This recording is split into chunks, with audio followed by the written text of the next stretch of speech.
Hey guys, this is CACM Ashutosh Lata from Jaipur Rajasthan for you all. और अगर introduction और भी चाहिए तो इसका इंट्रोडक्शन ये रहा कि that I secured all over India rank 1 also. So guys, आज हम एक ऐसे टॉपिक के ऊपर डिस्कशन करने जा रहे हैं जो मैं आपको बता दूं, CMA इंटर, CMA फाइनल और CA फाइनल तीनों ही जगह पर कॉमन है। मतलब तीनों ही जगह पर common in the sense concepts तीनों जगह पर सेम है, केवल अंतर है अगर उसका तो वो है नंबर ऑफ क्वेश्चंस का। अगर मैं बात करूं CMA इंटर और फाइनल की कंपैरिजन की, तो CMA इंटर के जो मॉड्यूल के क्वेश्चंस है वो CMA फाइनल के अंदर as it is control C control V, that means जो इंटर के क्वेश्चंस हैं वो फाइनल में आपको एज इट इज मिलते हैं। फाइनल के अंदर अगर मैं बात करूं तो कुछ इंटर वाले तो है ही हैं, कुछ एडिशनल क्वेश्चंस और ऐड कर दिए गए हैं फाइनल में। तो ये वाला जो टॉपिक है ना, ये बड़ा ही कॉमन टॉपिक है। अब इस टॉपिक के ऊपर क्या चर्चा करेंगे, किस तरह करेंगे, इसके लिए मैंने आज आप लोगों के लिए एक ऐसी प्रेजेंटेशन के साथ मैं आप लोगों के साथ आया हूं कि जहां पर आप लोगों को बड़ा मजा आने वाला है। और मजा इसलिए आने वाला है क्योंकि आज हम जो चीज सीखने वाले हैं उसमें आपको कुछ भी कॉपी करने की जरूरत नहीं है। तो दैट मीन्स आप आज रिलैक्स हो सकते हैं। आज आपको कॉपी पेन कुछ नहीं, आपको सत्यनारायण की कथा के जैसे आपको बैठना है, भगवान का ध्यान करना है और क्लास को एंजॉय करना है। मैं आपको बता दूं, ये वाला जो टॉपिक है ना, ये आपके एग्जामिनेशन पॉइंट ऑफ व्यू से बड़ा ही इंपॉर्टेंट है। एग्जामिनेशन के अंदर इसका क्वेश्चन हर बार आता ही आता है। तो अब पॉइंट क्या है कि अब इसे किस तरह पढ़ना है, क्या पढ़ना है। तो मैं आपको बता दूं, आज का जो लेक्चर रहेगा, इस आज के लेक्चर में मैं आपको पूरा ट्रांसफर प्राइसिंग का जो भी क्राइटेरिया है वो सारे क्राइटेरियाज मैं आप लोगों को इसमें दिखाने वाला हूं। तो अब इसमें क्या क्या चीजें देखेंगे, किस तरह देखेंगे, ये सारी चीजें देखने के लिए मैं आप लोगों को मेरी नेक्स्ट स्लाइड्स के ऊपर लेके जाऊंगा, जहां पर हम लोग हर एक पॉइंट के ऊपर डिटेल्ड में डिस्कशन करेंगे कि क्या होता है। बाकायदा मैं उसके पीछे की एक स्टोरी भी आप लोगों को सुनाऊंगा जिसमें आपको बड़ा मजा आने वाला है। फिर मजे के साथ हम लोग ट्रांसफर प्राइसिंग के जितने भी कॉन्सेप्ट्स हैं, ये सारे कॉन्सेप्ट्स हम लोग सीख लेंगे। फिर अब बात आती है कि सर कॉन्सेप्ट सीख लेंगे, आपने कह दिया कॉपी नहीं करना है, तो फिर क्या करना है। तो डोंट वरी, कॉपी करने के लिए मैं आपको नेक्स्ट लेक्चर के अंदर मैं इनको कॉपी कराऊंगा। अगर किसी को लगता है कि नहीं सर की PPT प्रेजेंटेशन भी मुझे कॉपी करने का है, तो आप लोग वीडियो को पॉज करके कॉपी कर सकते हैं। ठीक है, ये तो रही बात इसकी। अब आपको पता ही है कि CMA inter, CMA final, CA final सबके ऊपर एप्लीकेबल है, ये बताओ। तो अगर आपका कोई जानकार इन तीनों में भी कहीं फॉलो कर रहा है ना, तो आप उसको भी दिखा सकते हैं ये लेक्चर। ठीक है, तो चलिए मैं आपको नेक्स्ट स्लाइड की तरफ लेकर के चलता हूं।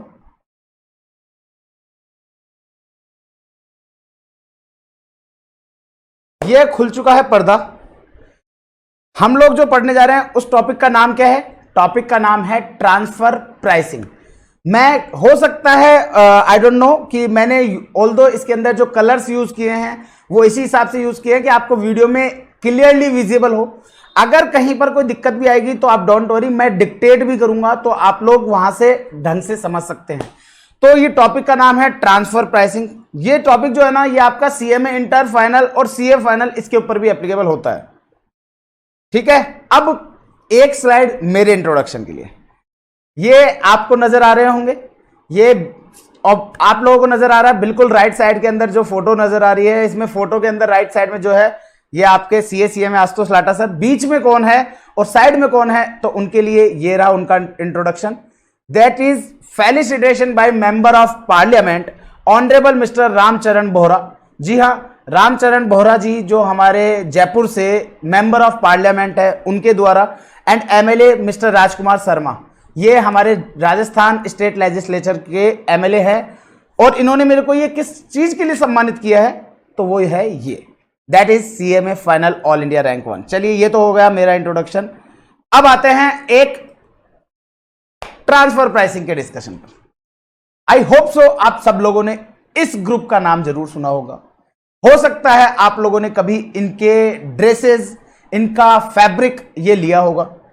ये अगर आपने नहीं भी लिया है तो मैं आपको बता दूं, रेमंड्स ग्रुप जो है, ये रेमंड्स ग्रुप जो है ये बड़ा ही वेल नोन ग्रुप है। अगर हम बात करते हैं रेडीमेड गारमेंट्स की, तो इनके वो भी आते हैं, पार्क एवेन्यूज वगैरह के जो इनके ब्रांड हैं वो। अगर हम बात करते हैं इनके फैब्रिक की, तो इनका फैब्रिक तो मोस्ट पॉपुलर है। तो इनका जो फैब्रिक है रेमंड्स का, क्योंकि रेमंड्स का नाम वो कहते हैं ना, नाम से बिकता है, तो रेमंड्स का फैब्रिक। अब पॉइंट क्या आता है सर ये क्या, ये सर शुरुआत से ही अमीर लोगों में से काउंट होते थे क्या? तो मैं आपको बता दूं नहीं, यहां पर इस ग्रुप को जिन्होंने इस ग्रुप का फाउंडेशन किया, that means founder of this group, वो थे विजयपत सिंघानिया। कौन थे? फाउंडर विजयपत सिंघानिया जी थे। अब पॉइंट क्या है सर, विजयपत सिंघानिया जी जो फाउंडेशन इसके फाउंडर थे, उन्होंने, आपने ये क्या क्यों लेकर आए हो? तो मैं आपको बता दूं, इसके जो एग्जाम्पल है ना, इसके एग्जाम्पल के साथ आपको ये पूरा माइंड में क्लिक होगा। क्या है? विजयपत सिंघानिया जी जो रेमंड्स ग्रुप के फाउंडर थे। अब आपको पता है रेमंड्स जो ग्रुप है वो दो चीजों में डील करता है, फैब्रिक भी बेचता है, दैट मीन्स केवल कपड़ा भी बेचता है, और रेडीमेड गारमेंट्स भी बेचता है। आपने देखा होगा रेडीमेड इनके जो है, इनके बाकायदा कोट पैंट्स भी आते हैं, इनका पूरा सूट भी आता है, इनके पैंट शर्ट्स भी आते हैं, पूरा सब कुछ आता है, इनका सब कुछ आता है। तो अगर इनके पास दोनों सेगमेंट है, अब हुआ क्या, हम लोग ये सोचते हैं कि यार इनके पास तो पैसा ही पैसा है, ठीक है, पहले क्या था वो नहीं, दैट डजंट मैटर, आज इनके पास बड़े पैसे ही पैसे हैं। हमारा माइंड में आता है अरे यार सर, जिनके घर में पैसे की कमी नहीं है उनके घर में तो लड़ाइयां होती नहीं होंगी, लड़ाइयां तो सर केवल हमारे घर में होती हैं, जहां पर अगर एक बिस्किट के पैकेट में 7 बिस्किट आए तो तू 4 कैसे ले सकता है, मैं 3 क्यों लूं? हमारे घर की लड़ाइयां तो बड़ी विचित्र तरह की लड़ाइयां होती है। मतलब पिज्जा आया, 5 स्लाइस आई पिज्जा में, मैकडोनाल्ड से पिज्जा मंगाया, 2 भाई बहन है, 5 स्लाइस आ रहे हैं। अब 5 स्लाइस आने के बाद तीसरा कौन ले? जो पांचवा है ना, 2 और 2 तो बांट देते हैं, लेकिन ये पांचवा कौन लेगा, इसका डिसीजन जो है ना वो बड़ा भारी होता है। फिर इसके डिसीजन के अंदर है ना मम्मी बीच में आती है, वो कहते हैं ये ले टक, आधा तेरा, ढाई तू खा। ऐसे करके हमारे तो डिस्प्यूट रिजोल्यूशन पैनल बैठाए हुए होते हैं हमारे घर में। लेकिन यहां पर समस्या क्या होती है, हमको लगता है इन लोगों की लड़ाइयां नहीं होती, लड़ाइयां इन लोगों के अपने से ज्यादा होती हैं, अपन लोगों से ज्यादा टेंशन होती हैं इन लोगों की लड़ाइयां किस तरह की होती है, उसको संपत्ति 1000 करोड़ की, मेरे को संपत्ति 800 करोड़ की, मतलब कि करोड़ों में अरबों में बात करते हैं। तो ऐसा ही कुछ इनके साथ हुआ। विजयपत सिंघानिया जी जो हैं, जो फाउंडर थे रेमंड्स ग्रुप के, अब ऑब्वियस सी बात है, हम सब लोग जानते हैं, हमारे ट्रेडिशन में इंडियंस लोग हैं हम लोग, यहां पर हर एक चीज, यहां पर हर एक बिजनेस एक समय बाद, जब पिताजी या हमारे दादाजी, जब हमारे पिताजी पुश्तैनी जो भी हमारा बिजनेस रहता है वो हैंड ओवर करते हैं हमारी नेक्स्ट जनरेशन को। अब समस्या क्या आती है, विजयपत सिंघानिया जी जो हैं इनके 2 बिजनेस है। आपको जैसा मैंने बताया विजयपत सिंघानिया जी के 2 बिजनेस है, फैब्रिक का बिजनेस भी है और इन लोगों का रेमंड्स गारमेंट्स का भी बिजनेस है, सॉरी रेडीमेड गारमेंट्स का भी बिजनेस है। तो फैब्रिक का भी है, रेडीमेड गारमेंट्स का भी है। अब ये अपने आप में दोनों ही अलग अलग काम है। मतलब ओल्दो हमें पता है कि जो हमारी रेडीमेड ड्रेसेस जो बनती हैं वो फैब्रिक से बनती हैं, वो हमें पता है, लेकिन ये दोनों ही अपने आप में एक अलग अलग डिवीजन है। ये अपने आप में अलग अलग डिवीजन इन द सेंस, इसका काम अलग है, इसका काम अलग है। होने को दोनों ही रेमंड्स ग्रुप के अंदर आते हैं, लेकिन अगर मैं आपसे बात करूं, आप लोग भी जानते होंगे, अगर कभी हम लोग बात करेंगे, सपोज से कोई बंदा है, वो काम कर रहा है रेमंड्स ग्रुप में, अब उससे अगर पूछा जाए कि रेमंड्स ग्रुप में आप कहां हो, तो वो क्या कहेगा कि मैं रेडीमेड गारमेंट्स का जो डिवीजन है उसमें काम कर रहा हूं। कोई बंदा कहेगा मैं फैब्रिक डिवीजन जो है उसके अंदर काम कर रहा हूं। तो ऐसी सिचुएशन में एक पॉइंट अराइज होता है कि सर होने को ये दोनों ही डिवीजन, इनका जो इनका रूट है वो केवल एक जगह से बना है, वो है रेमंड्स ग्रुप। तो सर ये 2 अलग अलग डिवीजन जो हैं, इनकी प्रॉफिट वगैरह की भी कैलकुलेशन करनी है क्या? तो आंसर इज यस, इनके प्रॉफिट्स की कैलकुलेशन हमको अलग अलग सेपरेटली करनी होती है। आज अगर सपोज से मैं मेरी बात करूं, तो जैसे सपोज मैं सीएमए इंटर के अंदर पेपर नंबर 8 कॉस्ट अकाउंटिंग पढ़ाता हूं, सीएमए इंटर का पेपर 10 मैं मैनेजमेंट अकाउंटिंग एंड एफएम पढ़ाता हूं, मैं सीएमए फाइनल के अंदर भी आपका एक पेपर पढ़ाता हूं जो कि है स्ट्रेटेजिक कॉस्ट मैनेजमेंट पेपर 15। अब पॉइंट है, ऑल्दो तीनों ही पेपर मेरे द्वारा पढ़ाए जाते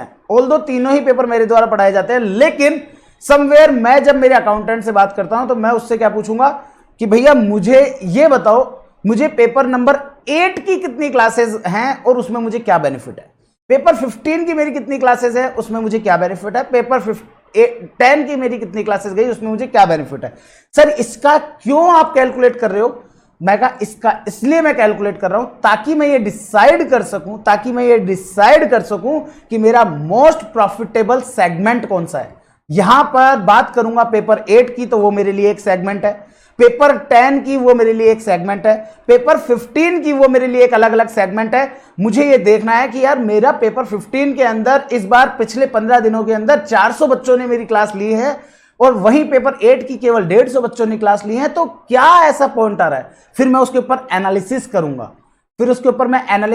और इस चीज को बोलते हैं परफॉर्मेंस इवैल्यूएशन। क्या बोलते हैं? Performance evaluation.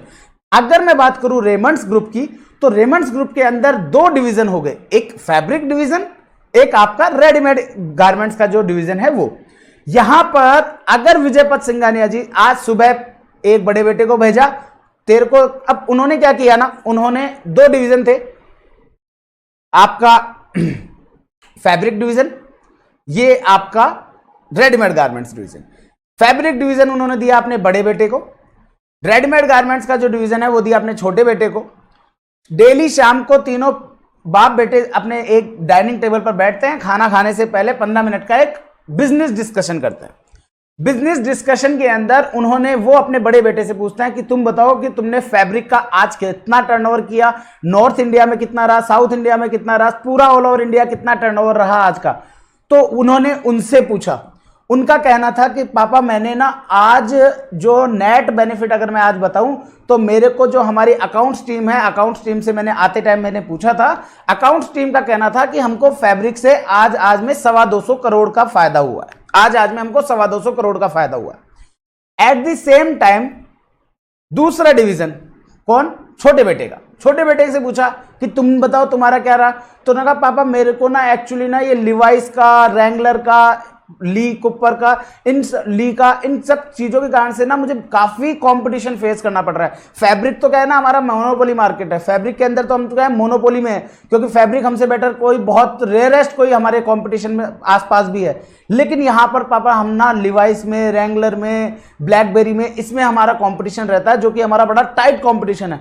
तो आज का हमारा वहां पर केवल 75 करोड़ का ही टर्नओवर हो पाया, 75 करोड़ का ही बेनिफिट हो पाया।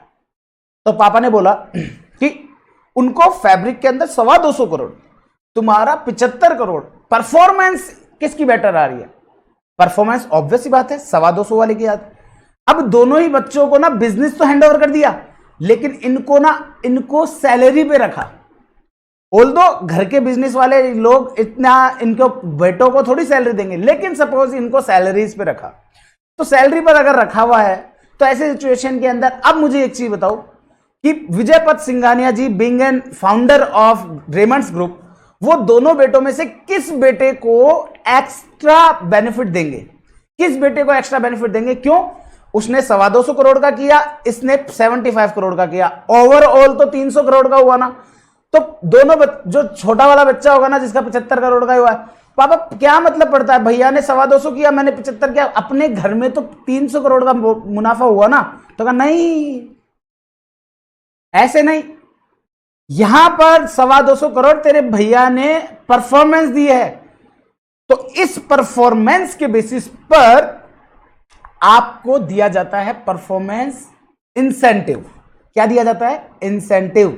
तो इस कारण से जो डिपार्टमेंट के जो हेड है, जो डिपार्टमेंट के अपने वाइस प्रेसिडेंट है, डिपार्टमेंट के आपके वाइस प्रेसिडेंट है, इन लोगों को फिर इनके सबऑर्डिनेट्स को इनको दिया जाता है इसके बेसिस पर इंसेंटिव। वो इसलिए ताकि ये और एक्स्ट्रा एफर्ट्स पुट करें और इस रिजल्ट्स को और निखार करके लाएं। तो ये जो काम किया जाता है ये इसलिए किया जाता है दोनों ही डिविजन्स का अलग अलग प्रॉफिटेबिलिटी निकालने के लिए, क्योंकि रीजन दोनों ही अलग अलग हैं और दोनों के लिए हमको क्या चाहिए? दोनों की परफॉर्मेंस इवेल्युएट करनी है, ताकि हम इनको इनके परफॉर्मेंस के आधार पर इनको जो है परफॉर्मेंस बोनस दे सकें। इसलिए हम लोग दोनों ही डिवीजन की अलग अलग कैलकुलेशन करते हैं। अब क्या है, अब देखिएगा, ये इनके बड़े बेटे का नाम मधुपति सिंघानिया, ये करेक्ट स्टोरी है, मैं आपको बता रहा हूं। इसमें थोड़ा सा मैंने चेंज किया है, फैब्रिक वगैरह का डिस्ट्रीब्यूशन वो मेरा चेंज है, बाकी बाप बेटों के नाम यही हैं। जो बड़े बेटे हैं उनका नाम है मधुपति सिंघानिया और जो छोटे बेटे हैं उनका नाम है गौतम हरि सिंघानिया। उनका नाम है गौतम हरि सिंघानिया। तो ये कुल मिलाकर के रेमंड्स ग्रुप है। ये रेमंड्स ग्रुप के अंदर इनके दो बेटे हैं। इन्होंने इन दोनों बेटों को दिया, क्या क्या दिया भाई? एक बिजनेस फैब्रिक का, ये देखो, ये फैब्रिक बिजनेस दिख रहा है आपको, इसे कहते हैं फैब्रिक बिजनेस। फिर दूसरा एक स्टिच डिपार्टमेंट, स्टिच मतलब रेडीमेड गारमेंट्स है तो वो पहले सिलाई करके जाएगा ना, ये रेडीमेड गारमेंट्स बिजनेस। अब हुआ क्या, अब पॉइंट कहां है? अब जो स्टिच वाला है ना, अब ऑब्वियस बात है स्टिच डिपार्टमेंट जो होगा, जो सिलाई करेगा, जो रेडीमेड गारमेंट्स बनाएगा, उसको पहले क्या चाहिएगा? सबसे पहले उसको, अगर मेरे को आज सपोज से मैं अगर जाता हूं, मैं एक रेमंड्स ग्रुप के एक शोरूम पे गया जहां पर वो फैब्रिक भी रखते हैं, रेडीमेड गारमेंट्स भी रखते हैं, मतलब कि रेडीमेड सूट भी मिलता है और सूट का कपड़ा भी मिलता है। तो मैं ऐसी सिचुएशन में मैं क्या करूंगा, मेरे पास दो चॉइस है, आइदर अगर मेरी फिटिंग के हिसाब से बिल्कुल परफेक्ट आ रहा है तो मैं रेडीमेड ले लूंगा, लेकिन अगर मेरी फिटिंग, क्योंकि मेरी तो खुद की फिटिंग ऊपर नीचे हो रखी, तो ऐसी सिचुएशन में ऐसे क्या करेंगे हम लोग, क्या करेंगे, फैब्रिक लेंगे। फैब्रिक के बाद hand to hand stitch department को कहेंगे भैया ये तो लो फैब्रिक, मेरा नाप ले लो, आप 3-4 फीते लेके आओ ताकि मेरा नाप ले सको। फिर उसके बाद में आप ना उस हिसाब से उसको कस्टमाइज, उसको रेडी करो। तो इसका मतलब क्या हुआ, मैंने वहां से फैब्रिक उठाया, स्टिच वाले को दिया, क्या किया, फैब्रिक उठाया, स्टिच वाले को दिया, ये क्या हुआ, इसे बोलते हैं इंटरनल ट्रांसफर। क्या बोलते हैं? Internal transfer. ये तो तब जब मैं बीइंग ए कस्टमर गया। लेकिन अगर यही बात मधुपति सिंघानिया जी के छोटे भाई हैं, उनको जरूरत है, क्योंकि ऑब्वियस बात है उनको रेडीमेड सूट्स भी रखने हैं। अब रेडीमेड सूट अगर उनको रखने हैं तो रेडीमेड सूट बनेगा कहां से? कपड़े से। अब आदमी जो आ रहा है वो क्या, किसके नाम से आ रहा है? रेमंड्स ग्रुप के नाम से आ रहा है। उसको नहीं पता है कि यहां पर स्टिच डिपार्टमेंट अलग है, यहां पर फैब्रिक डिपार्टमेंट अलग है। वो किसके नाम से आता है? वो आता है एक बहुत ही बड़े ब्रांड नेम के साथ, जिसका नाम है क्या नाम है? Raymond's group. अब रेमंड्स ग्रुप है उसका नाम, तो रेमंड्स ग्रुप जो उसका नाम है उसके अंदर क्या रहेगा, वो सोच के आता है कि यार रेमंड्स का तो कपड़ा लाजवाब, रेमंड्स की फिटिंग लाजवाब। तो ऐसी सिचुएशन के अंदर वो जब आते हैं तो वो आते हैं रेमंड्स के नाम से। तो इसका मतलब जो इनके मधुपति सिंघानिया जी के जो छोटे भाई हैं, उनको जब गौतम हरि सिंघानिया जी को अगर चाहिएगा कपड़ा, तो उनके पास दो सोर्स हैं। उनके पास दो सोर्स हैं। कैसे कैसे सोर्स हैं सर? मैंने कहा उनके पास दो सोर्स हैं, क्योंकि किसको पता चलता है कि ये कपड़ा रेमंड्स का है कि नहीं, ये कपड़ा रेमंड्स का है कि नहीं, क्योंकि केवल जो कपड़े वाला व्यापारी है ना, केवल वो जान सकता है कि कपड़ा कैसा है। आज हम जैसे लोग तो केवल ये देख के आते हैं, फिटिंग सही आ रही है, दिखने में अच्छा लग रहा है, चाहे बाद में जाकर के पता चला धोने के बाद काला कलर व्हाइट हो गया। लेकिन एक बार तो हम क्या करते हैं, केवल कांच के सामने लगाया, पहना, और वाह यार हम तो गजब लग रहा है, बिल्कुल राजा बाबू टाइप, तो बस फिर ले लेते हैं हम। और अगर हम किसी के साथ जा रहे हैं, अगर उन्होंने कह दिया आज ही नहीं आप तो बहुत बढ़िया लग रहे हो इसमें, तो डन, फिर उसके बाद तो कोई नो सेकंड थॉट। तो ऐसी सिचुएशन में इनके पास क्या हुआ ना, गौतम हरि सिंघानिया जी के पास दो ऑप्शन थे। क्या? आइदर वो अपने बड़े भैया से जो हैं उनसे ले ले, मधुपति सिंघानिया जी से, कि भैया आप ना मुझे, आप कपड़ा बनाते हो, आप मुझे कपड़ा देख रहे हो ना, ये कपड़ा बनते हुए फैब्रिक डिपार्टमेंट में दिख रहा है ना, ये जो धागे अंदर जा रहे हैं ना, इससे जो धागा है ना, ये धागा जुड़ता है और इससे ये फैब्रिक बनता है, और स्टिच डिपार्टमेंट में केवल सिलाई का काम होता है। तो उसमें हुआ क्या, उन्होंने कहा अपने बड़े भैया को, भैया आप ना मेरे को आपके यहां से कपड़ा दो। उन्होंने कपड़ा दे दिया। अब पॉइंट ये आता है कि शाम को जब वापस से ये लोग बैठेंगे, मैं पूरी स्टोरी फॉर्मेट में लेके चलूंगा आज इसको, आप लोगों को केवल सुनना है, बस इसको ध्यान से समझना है कि कौन सी स्टोरी, क्योंकि इससे आप ट्रांसफर प्राइसिंग के कॉन्सेप्ट को लिंक कर पाएंगे एक दूसरे से। तो शाम को जब ये वापस बैठेंगे, अब अगर सपोज दोनों भाई हैं, इन्होंने पूछा, अब सपोज से मधुपति सिंघानिया जी जो है, इन्होंने आज पूरे दिन में केवल कोई सेल ही नहीं की। इन्होंने क्या करी, आज इन्होंने केवल और केवल अपने छोटे भाई जो हैं, इनको गौतम हरि सिंघानिया जी को, केवल इनको कपड़ा ट्रांसफर किया है, आउटसाइड में कोई सेल ही नहीं है। शाम को वापस बैठेंगे, शाम को वापस डाइनिंग टेबल पे बैठेंगे, तो मधुपति सिंघानिया जी से पूछा जाएगा कि भाई आप बताओ कि आपने क्या किया, आज आपका प्रॉफिट बताओ। तो वो कहेगा देखो पापा, मैंने आज आउटसाइड की तो कोई सेल हो नहीं पाई, आज मेरी आउटसाइड की कोई सेल नहीं हो पाई, लेकिन ना मैं पापा आपको एक चीज बताऊं, मैं थोड़ा एक बार इसको बड़ी स्क्रीन पे ले चलता हूं आप लोगों के लिए। तो शाम को जब ये लोग बैठे, जब शाम को ये लोग बैठे तो इन्होंने क्या कहा, इन्होंने कहा कि मधुपति सिंघानिया जी को के पूछा मधुपति सिंघानिया जी से कि भाई बताओ आज का तुम्हारा मुनाफा क्या रहा। तो मधुपति सिंघानिया जी बोलते हैं पापा आज मुझे कोई मुनाफा नहीं हुआ क्योंकि मेरी आउटसाइड में कोई सेल नहीं हो पाई। मैंने जो कपड़ा बनाया था उसकी कॉस्ट आ रही थी 200 करोड़ और मैंने 200 करोड़ का 200 करोड़ दे दिया मेरे छोटे भाई को गौतम हरि सिंघानिया को। तो अब ऐसी सिचुएशन के अंदर विजयपत सिंघानिया जी क्या बोलेंगे, तूने क्या कमाया मुझे वो बता। तो अब पापा मैं ना मेरे छोटे भाई से थोड़ी ज्यादा मुनाफा कमा सकता हूं। तो उन्होंने कहा कि सुन ध्यान से बात, जो तुम लोगों को बिजनेस करना सिखाया है ना मैंने, उसमें रिश्तेदारी बाद में निभाना। आपको पता है ना वो एक नॉर्मल सी कहावत सुनिए ना, घोड़ा घास से दोस्ती करेगा तो खाएगा क्या। तो यहां पर भी इन्होंने वही कॉन्सेप्ट लगाया, घोड़ा और घास। याद है ना धमाल मूवी में घोड़ा और घास, वही वाला कॉन्सेप्ट है। अब वो वापस से घास उगेगी तो घोड़ा फिर से आ जाएगा। तो यहां पर भी क्या हुआ, यहां पर भी कोई उसी तरह का कॉन्सेप्ट है। इन्होंने क्या किया कि भाई इसका मतलब तुम्हारी आज की परफॉर्मेंस जीरो, मतलब कि विजयपत सिंघानिया जी ने कह दिया मधुपति सिंघानिया को तुम्हारी आज की परफॉर्मेंस जीरो, तुमने आज कुछ नहीं कमा के दिया। और वहीं तुमसे 200 करोड़ में कमाने वाला आदमी तुम्हारा छोटा भाई, हाँ भाई तुमने कितना कमाया, आज तो पापा मैंने 400 करोड़ का टर्नओवर किया, उसमें से मेरे 200 करोड़ बचे। तो अगर देखो सीखो, तुम्हारा छोटा भाई कल 75 करोड़ कमा के आया था, आज 200 करोड़ कमा के आया। एक चीज बता बेटा, तूने आज 75 से 200 की ग्रोथ कैसे की। तो वो बोलता है पापा एक चीज सुनो, मैंने ना लास्ट वाले दिन जब मेरे 75 करोड़ का बेनिफिट हुआ था ना, तब मैंने मेरा फैब्रिक जो है वो मैंने आउटसाइड मार्केट से लिया था।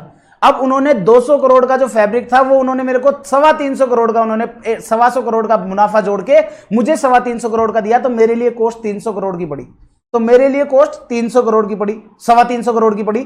तो इस कारण से सेल मेरी कल भी 400 करोड़ की थी, मेरी सेल कल भी 400 करोड़ की थी, मेरी सेल आज भी 400 करोड़ की है। बस अंतर केवल एक है कि पापा कल मेरे को ना जो माल था वो बाहर मार्केट से मार्केट प्राइस पर मिला था, तो मेरे को 325 करोड़ की मेरी परचेज कॉस्ट पड़ी थी और 75 करोड़ का मेरे को मुनाफा हुआ था।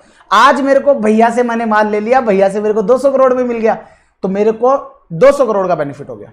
अब हुआ क्या, अगर यहां पर मधुपति सिंघानिया गौतम हरि सिंघानिया को माल नहीं देते तो क्या होता।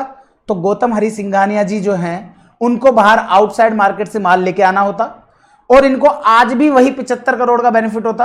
और एट द सेम टाइम जो मधुपति सिंघानिया जी हैं वो 200 करोड़ का माल बाहर बेचते, उसमें उनको 325 करोड़ का माल बिकता, तो उनको 125 करोड़ का बेनिफिट होता।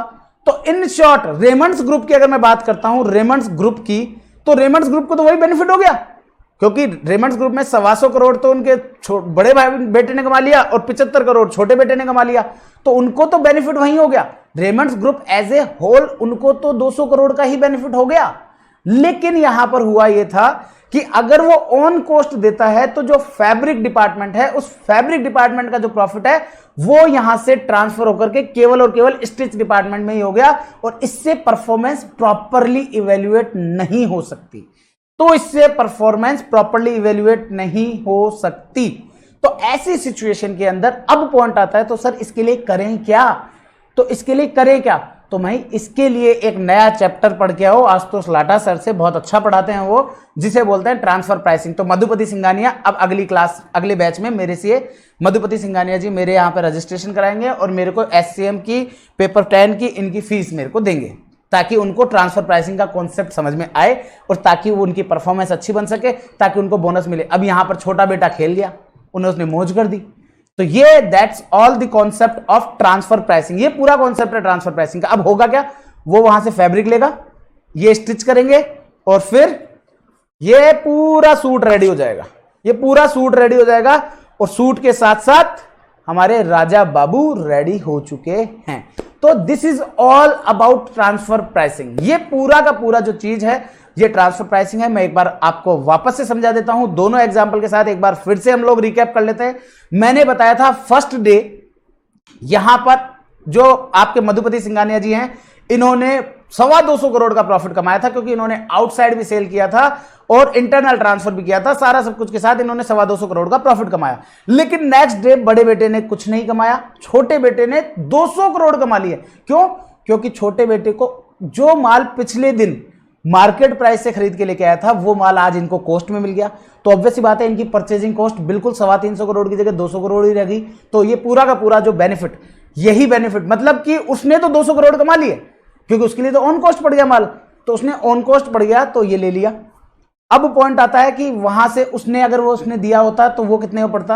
अब पॉइंट है कि सर इस चैप्टर में करेंगे क्या, ये तो सर आपने बता दिया ये प्रॉफिट होता है ये लॉस होता है। मैंने कहा इस चैप्टर के अंदर हम लोग ये डिसीजन लेंगे, हम लोग ये डिसाइड करेंगे, हम लोग ये चीज कैलकुलेट करेंगे कि मधुपति सिंघानिया जो हैं वो अपने छोटे भाई गौतम हरि सिंघानिया को जब फैब्रिक देंगे तो वो फैब्रिक में किस रेट पर देंगे। क्यों? क्योंकि यहां पर आपका कोई आउटसाइड मार्केट नहीं है, यहां आपका आउटसाइड मार्केट वाला बंदा नहीं है, यहां पर आपका इनसाइड मार्केट ही है। यह आपका इंटरनल ट्रांसफर कहलाता है और इस इंटरनल ट्रांसफर को हम लोग बोलते हैं ट्रांसफर। और ये जो ट्रांसफर है, इस ट्रांसफर के एवज में अब इतना समझ में आ गया, विजय पथ सिंघानिया साहब ने दूसरे ही दिन सिखा के भेजा मधुपति सिंघानिया को, देख धंधे में कोई भाई नहीं होता है, धंधा सबका एक समान, तू भी कमा के खाने के लिए बैठा है, ये भी कमाने के खाने के लिए बैठा है, तो ऐसी सिचुएशन में अब तू ना अपने भाई से भी मुनाफा कमा। ऑल्दो किसी लोगों को बुरी लग रही होगी बात, लेकिन दैट्स ट्रू, ये आपके लिए ये सही बात है, क्योंकि ट्रांसफर प्राइसिंग के अंदर हम लोगों को हमारे इंटरनल, क्यों? क्योंकि हमने भी एफर्ट्स पुट किए हैं, उस एफर्ट्स का रिवार्ड हमारे डिपार्टमेंट को भी आना चाहिए। तो यहां पर उनको बोला गया कि भैया तुम भी इससे कुछ प्राइस ओवर कोस्ट चार्ज करो। अब पॉइंट आता है कि ओवर कोस्ट कितना रुपया चार्ज करना है, तो इस चीज के लिए पूरी कैलकुलेशन जो है वो हम लोग इस चैप्टर में करने वाले हैं, जिस चैप्टर का नाम है ट्रांसफर प्राइसिंग। तो यहां पर आपको पूरा बैकग्राउंड मैंने इसकी स्टोरी से समझा दिया, डोंट वरी। अभी हमारे पास एक और एग्जांपल है, उस एग्जांपल को लेंगे जिससे आपको पूरा ट्रांसफर प्राइसिंग का जो कॉन्सेप्ट है वो पूरा क्लियर हो जाएगा, डोंट वरी। चलिएगा अब हम लोग लेते हैं नेक्स्ट एग्जांपल, और नेक्स्ट एग्जांपल क्या है ना, आपको मेरे को देख के लग गया होगा ना कि यार ये बंदा खाने पीने का बड़ा शौकीन आदमी है, तो यहां पर कुछ उसी तरह से है। अब मैंने नेक्स्ट एग्जांपल जो लिया है वो नेक्स्ट एग्जांपल आपके खाने पीने से रिलेटेड ही है, क्योंकि खाने पीने की चीजें क्या है ना हमको ज्यादा अच्छे से समझ में आती है। ऑल्दो कपड़ा तो हमारे लिए शॉपिंग, मतलब अगर मैं बात करूं गर्ल्स की, तो इनको तो अगर 2 घंटे पहले कोई इनकी तबीयत खराब हो गई, डॉक्टर ने इनको बोला तुम्हारे शरीर में ना शॉपिंग की कमी है, बस इनके शरीर में वो शॉपिंग की कमी हमेशा रहती है। तो और मेरे जैसे आदमी के लिए खाने की कमी हमेशा रहती है। तो मैंने अगला एग्जांपल, पहला एग्जांपल मैंने हमारे देश की नारी शक्ति के लिए दिया। अब नेक्स्ट एग्जांपल मैं अपने मेरे जैसे भाई लोगों के लिए देना चाहूंगा। तो भाई लोगों सुनो नेक्स्ट एग्जांपल आप लोगों की स्क्रीन पर, ये आपको बीच में शायद मे बी वर्ड नहीं नजर आ रहा होगा, मैं आपको बता दूं अमूल के बाद में जो ब्लैक कलर का है, आई डोंट नो वो आपको विजिबल है कि नहीं, लेकिन ये है मदर डेयरी। ये अमूल, मदर डेयरी और सरस। राजस्थानी लोग सरस को, या जयपुर के लोग जो हैं वो सरस को पहचानते हैं, क्योंकि इस ब्रांड से हमारे यहां पर दूध और दूध से बनी हुई सारे सामग्री, चाहे वो दूध हो, पनीर हो, दही हो, छाछ हो, ये सारी चीजें हमारे को इससे प्रोवाइड की जाती है। वहीं अमूल दूध पीता है इंडिया, सुना है ना ये वाली लाइन? तो अमूल, मदर डेयरी आपके दिल्ली एनसीआर के लिए मैंने लिया है। अमूल ऑल ओवर इंडिया चलता है, मदर डेयरी दिल्ली एनसीआर में बहुत ज्यादा चलता है, सरस हमारे जयपुर राजस्थान में चलता है। तो ये मैंने एक एग्जांपल लिया। अब यहां पर आपके लिए, अब मुझे एक चीज बताओ, अब मैं थोड़ा और टेक्निकल जाऊंगा। अभी तक तो मैंने केवल स्टोरी फॉर्मेट में चला था, अब हम लोग थोड़ा टेक्निकल चलेंगे। और टेक्निकल क्या चलेंगे आप लोगों को मैं पहले बता दूं, आप लोगों को कुछ नहीं लिखना है, मैं ये नोट्स नेक्स्ट राउंड में लिखवा दूंगा। नेक्स्ट जो आपका रहेगा उसमें नेक्स्ट लेक्चर में मैं आपको लिखवाऊंगा, don't worry about that. But आप लोगों को अगर लिखने की आवश्यकता हो तो मेरे से पहले सुन लें, पूरा वीडियो आप लोगों के साथ है, वीडियो को पॉज करके आप कॉपी कर सकते हैं, I will not mind for that. लेकिन टिल देन आप लोग अभी केवल कॉन्सेप्ट समझें, क्योंकि कोस्टिंग आसान है। मैं हमेशा बोलता हूं ना, कोस्टिंग आसान है, ये मेरी टैगलाइन है, आप लोगों को सबको पता है। तो कोस्टिंग आसान है, लेकिन वो तब जब आपकी कॉन्सेप्चुअल क्लैरिटी होगी। और कॉन्सेप्चुअल क्लैरिटी के लिए आप लोगों को पहले फर्स्ट लेक्चर, आप लोगों को पता है हम लोगों का फर्स्ट लेक्चर हमेशा से इसी तरह का रहता है, तो फर्स्ट लेक्चर में एक बार के लिए हम लोग पहले पूरा कॉन्सेप्ट समझेंगे, लिखने का कार्यक्रम तो हमारा चलता रहेगा, ठीक है। तो अमूल दूध पीता है इंडिया। अब अमूल दूध के अंदर क्या है, डिपार्टमेंट मैंने आपको गिना है ना, दूध भी है, दही भी है, छाछ भी है, पनीर भी है, घी भी है। अब ये जो पांचों प्रोडक्ट है ना, इनका बेस प्रोडक्ट क्या है? Base product in the sense ये पांचों प्रोडक्ट बनते किससे हैं? चलो दूध को तो हटा दो, लेकिन दही, छाछ, घी, लस्सी, ये सारी चीजें या पनीर, ये सारी चीजें बनती किससे है?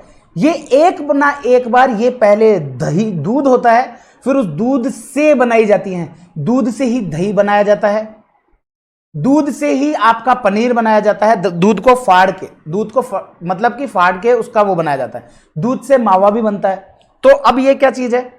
अब इसका मतलब ये हो गया, अब मैंने यहां पे ना आपके लिए दो डिपार्टमेंट कर दिए। एक दूध डिपार्टमेंट, एक आपका पनीर डिपार्टमेंट।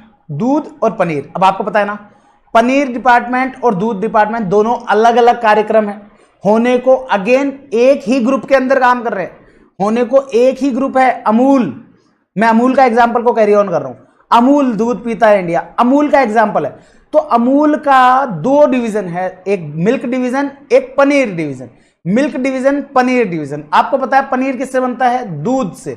पनीर किससे बनता है? दूध से। तो पनीर इसका मतलब दूध से बनता है, तो इसका मतलब क्या होगा कि पनीर डिवीजन को दूध की जरूरत पड़ेगी। अगर पनीर डिवीजन को पनीर बनाना है तो उसको दूध चाहिएगा। अब ये दूध कहां से लाएं? अगेन दो सोर्स है।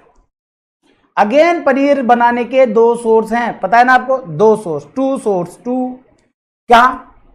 दूध लाने का सोर्स एक तो अमूल के मिल्क डिवीजन से परचेज कर लूं, एक अगर अमूल के मिल्क डिवीजन वाले ने मेरे को सही रेट नहीं दिया तो मैं बाहर से कर लूं। क्या सर बाहर से भी कर सकते हैं? है सर, बाहर से भी कर सकते हैं। मतलब मेरा खुद का भाई अगर बिजनेस कर रहा है, मैं उससे ना लूं, मैं बाहर से ले लूं? Answer is yes. ये इंडिपेंडेंट डिवीजन होते हैं, क्योंकि शाम को जब आपके पिताजी आपके साथ डाइनिंग टेबल पर बैठेंगे तो वो ये नहीं पूछेंगे तूने किससे लिया, वो ये पूछेंगे तूने कितना कमाया, तूने कितना कमाया। तो अब कमाने के लिए पता पड़ा बड़ा भाई तो दे रहा है 50 रुपए किलो में दूध, और मेरे को बाहर से 48 रुपए किलो में 48 में ही मिल रहा है। तो मैं क्या करूंगा? बाय बाय भैया, मैं आपसे नहीं लूंगा, क्योंकि मैं माना हमारे को प्रॉफिट आपके ही जा रहा है। क्योंकि मैं आपसे 50 में लूंगा तो 2 रुपए का प्रॉफिट आपको ज्यादा हो जाएगा, लेकिन मैं 48 में लूंगा तो 2 रुपए मेरे को ज्यादा प्रॉफिट होगा, तो मैं मेरा प्रॉफिट लूंगा, मैं आपको नहीं दूंगा। तो इसलिए ये आपका डिपार्टमेंट जो है वो बाहर से भी ले सकते हैं। तो ये दोनों सोर्स हो गए। तो पहला डिपार्टमेंट क्या होगा?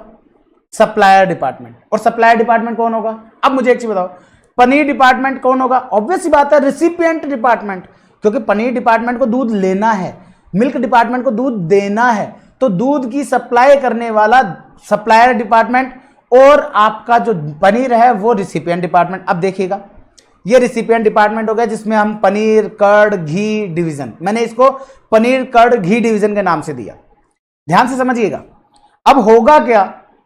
होगा ये कि जो सप्लायर है ना, मिल्क का जो सप्लायर है, वो मिल्क देगा किसको? पनीर को। ये देखो जी, क्या दिया? ये ट्रांसफर हुआ। ये आपको नजर आ रहा होगा, ये जो ऊपर लाइन लिखी है, ये लिखी है milk supplied to paneer department. Milk supplied to paneer department, मतलब कि अब ये मिल्क सप्लाई करेगा। अब ऑब्वियस सी बात है, इसने उसको मिल्क दिया तो वो क्या करेगा? वो अब इसके एवज में इसको पैसे देगा। पैसा देगा कि नहीं देगा? ऑब्वियस सी बात है देगा। क्यों? क्योंकि उसने तो इसको अपना दूध इसको दे दिया, अब ये उसको पैसा देगा। ये गया पैसा। क्या गया? पैसा। और इसी पैसे को जो ये कंसीडरेशन दिया जाता है, इस कंसीडरेशन को जो पैसा दिया उसने, इसी पैसे को कहा जाता है ट्रांसफर प्राइस। क्या कहा जाता है बच्चों? Transfer price. तो इस तरह से आपका ये रहता है ट्रांसफर प्राइस। आपका ये यहां पर जो पॉइंट है, ये पूरा का पूरा कॉन्सेप्ट आप लोगों के लिए केवल यही है कि एक सप्लायर डिवीजन होगा जो आपको गुड्स की सप्लाई करेगा, एक रिसिपिएंट डिवीजन होगा जो उस गुड्स के एवज में आपको कुछ पैसा देगा, कुछ कंसीडरेशन देगा, और उस कंसीडरेशन को हम लोग बोलेंगे ट्रांसफर प्राइसिंग। अब पॉइंट आता है, सर इतनी सारी चीजें करने के पीछे ऑब्जेक्टिव क्या है? ऑब्जेक्टिव क्या है?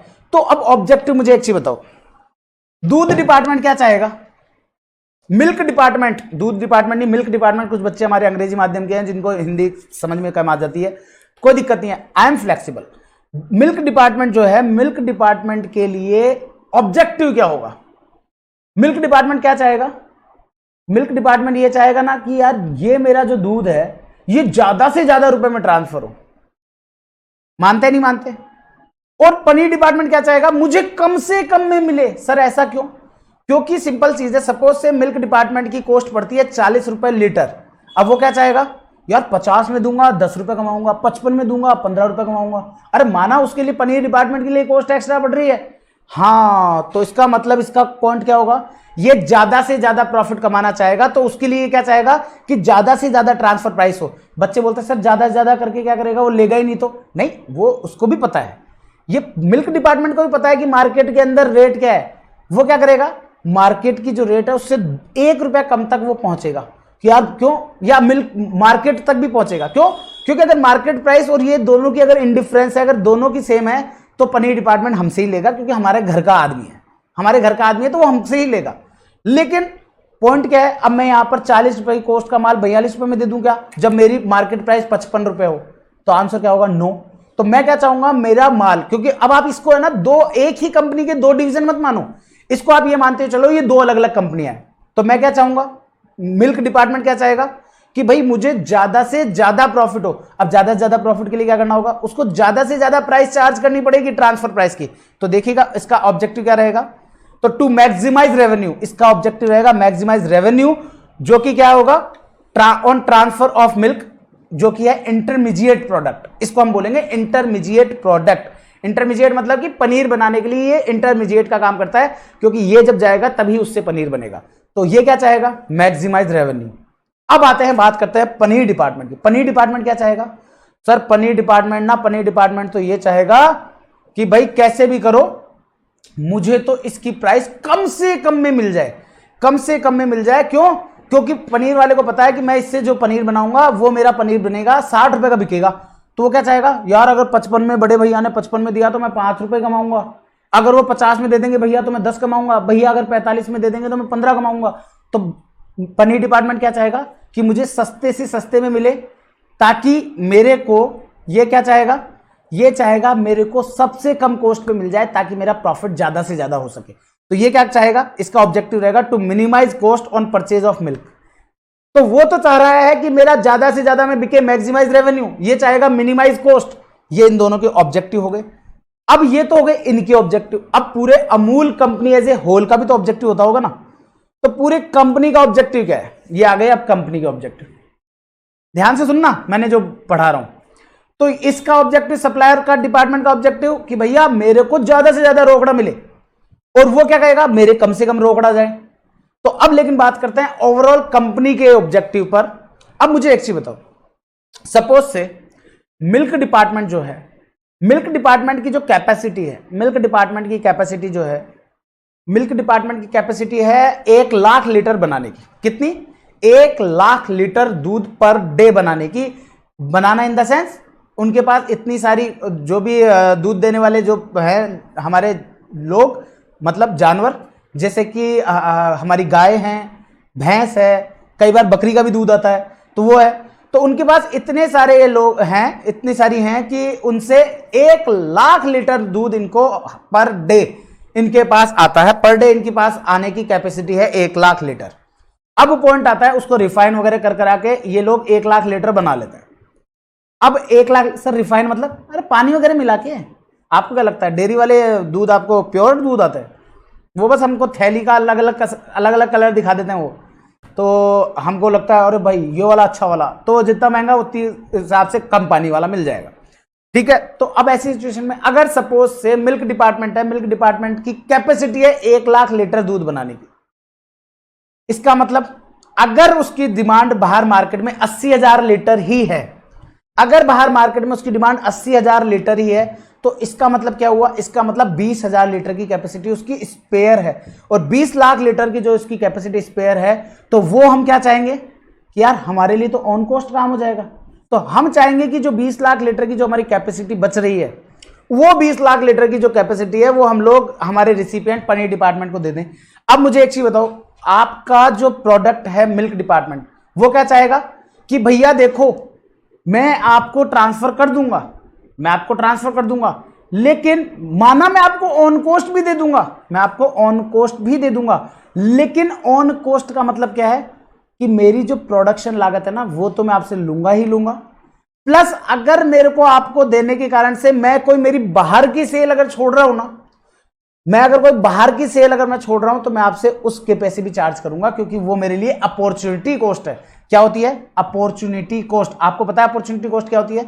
किसी एक ऑप्शन को सेलेक्ट करने के लिए जो सेकंड बेस्ट ऑप्शन छोड़ते हैं हम लोग, किसी एक ऑप्शन को सेलेक्ट करने के लिए कोई सेकंड बेस्ट ऑप्शन जो हम छोड़ते हैं, वो सेकंड बेस्ट ऑप्शन हमारे लिए कहलाता है अपॉर्चुनिटी कॉस्ट। जैसे कि सपोज बहुत से लोगों को पता है जो मेरे से पहले से कनेक्टेड हैं कि दैट मुझे पहले earlier I was in Cadbury head office Mumbai, पहले मैं कैडबरी हेड ऑफिस मुंबई पे था विद ए हैंडसम पैकेज। लेकिन जब मैंने इसको छोड़ा तो मेरे को आईटीसी से ऑफर आया, फिर उसके बाद में मेरे को 2-3 महीने बाद मुझे दुबई से भी एक कंपनी से ऑफर आया जो समवेयर लगभग 28 से 30 लाख इंडियन रुपीस का था। अब उसको छोड़ के मैंने टीचिंग में आने का सोचा, उसको छोड़ के मैंने मेरे पैशन को सेलेक्ट किया जो कि मेरा था टीचिंग। तो मैंने यहां पर आने का सोचा, तो यहां पर मुझे क्या लगा कि भाई अब मेरे लिए, मुझे एक चीज बताओ, यहां पर मेरे लिए क्या होगा? अगर मैं 20 लाख रुपए टीचिंग से कमा रहा हूं तो क्या मैं प्रॉफिट में हूं? आंसर इज नो, मैं प्रॉफिट में नहीं हूं। क्यों?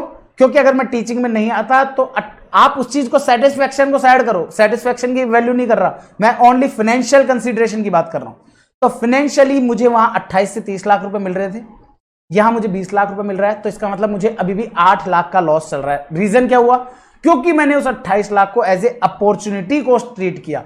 तो अपॉर्चुनिटी कॉस्ट ट्रीट किया तो मेरे लिए अब टीचिंग में आना मेरे लिए क्या कॉस्ट है? हाँ, माना जो मेरी सॉफ्टवेयर वगैरह ये सारी चीजें ये मेरे लिए कॉस्ट है, लेकिन 28 लाख रुपए जो है ये भी मेरे लिए कॉस्ट है, इसको भी मैं कॉस्ट में कंसीडर करूंगा। तो अगर मैं 20 लाख रुपए कमा रहा हूं तो इसका मतलब मैं अभी तक भी प्रॉफिट में नहीं हूं। माना मैं मेरे बुक्स में देख करके मैं राजी हो सकता हूं, अरे मेरे को 20 लाख का प्रॉफिट हो रहा है, रे कोई दिक्कत नहीं है, मौज कर रहे हैं अपन, लेकिन एक्चुअल में मैं अभी भी 8 लाख के लॉस पर हूं। तो अब ऐसी सिचुएशन के अंदर जो मिल्क डिपार्टमेंट है वो क्या चाहेगा कि भैया मैं आपको ट्रांसफर कर दूंगा, लेकिन मैं मेरी एक्सटर्नल जो सेल है ना, मैं उसको छोड़ के आपको ट्रांसफर नहीं करूंगा। तो मैं ट्रांसफर नहीं करूंगा तो पनीर डिपार्टमेंट क्या बोलेगा? नहीं भैया, नहीं भैया, मेरे को तो आपसे ही लेना है दूध। तो बोलेगा तो फिर एक काम सुन, मेरी 80,000 की मेरी एक्सटर्नल मार्केट में सेल है, 20,000 यूनिट तक तो मैं तेरे को दे सकता हूं, उसमें तो मैं ऑन कॉस्ट भी दे दूंगा। क्यों? क्योंकि मेरी एक्सटर्नल सेल्स अफेक्ट नहीं कर रही। अब मेरी जब एक्सटर्नल सेल्स अफेक्ट नहीं करेगी ना, जब मेरी एक्सटर्नल सेल्स अफेक्ट नहीं करेगी तो उसके बाद में क्या होगा? फिर तो मेरे को जो कॉस्ट लग रही है वो दे दे, मेरा काम हो जाएगा। क्यों? क्योंकि मैं अगर तेरे को नहीं दूंगा तो भी मेरी 20,000 की जो कैपेसिटी है वो स्पेयर जाएगी। लेकिन अगर तेरे को चाहिए तो मैं 20,000 तेरे को ऑन कॉस्ट दे दूंगा, तो तेरे लिए क्या होगा? तेरे को एक्स्ट्रा बेनिफिट हो जाएगा। क्योंकि अगर मैंने तेरे को ऑन कॉस्ट दिया ना 40 रुपए में, तो तेरे लिए अगर 60 रुपए का पनीर निकलेगा तो तेरे को 20 रुपए का बेनिफिट हो जाएगा। लेकिन अगर तेरे को बाहर से मैंने कह दिया कि मैं तो तेरे लिए नहीं बना रहा, मैं तेरे को नहीं बना के दूंगा, तब की मेरी कैपेसिटी है, मैं तेरे को 20,000 लीटर दे सकता हूं दूध, लेकिन मैं नहीं दे रहा, तो ऐसी सिचुएशन में क्या होगा? पूरे अमूल डिपार्टमेंट को, पूरे अमूल की जो कंपनी है उस कंपनी एज ए होल को लॉस होगा। क्यों होगा?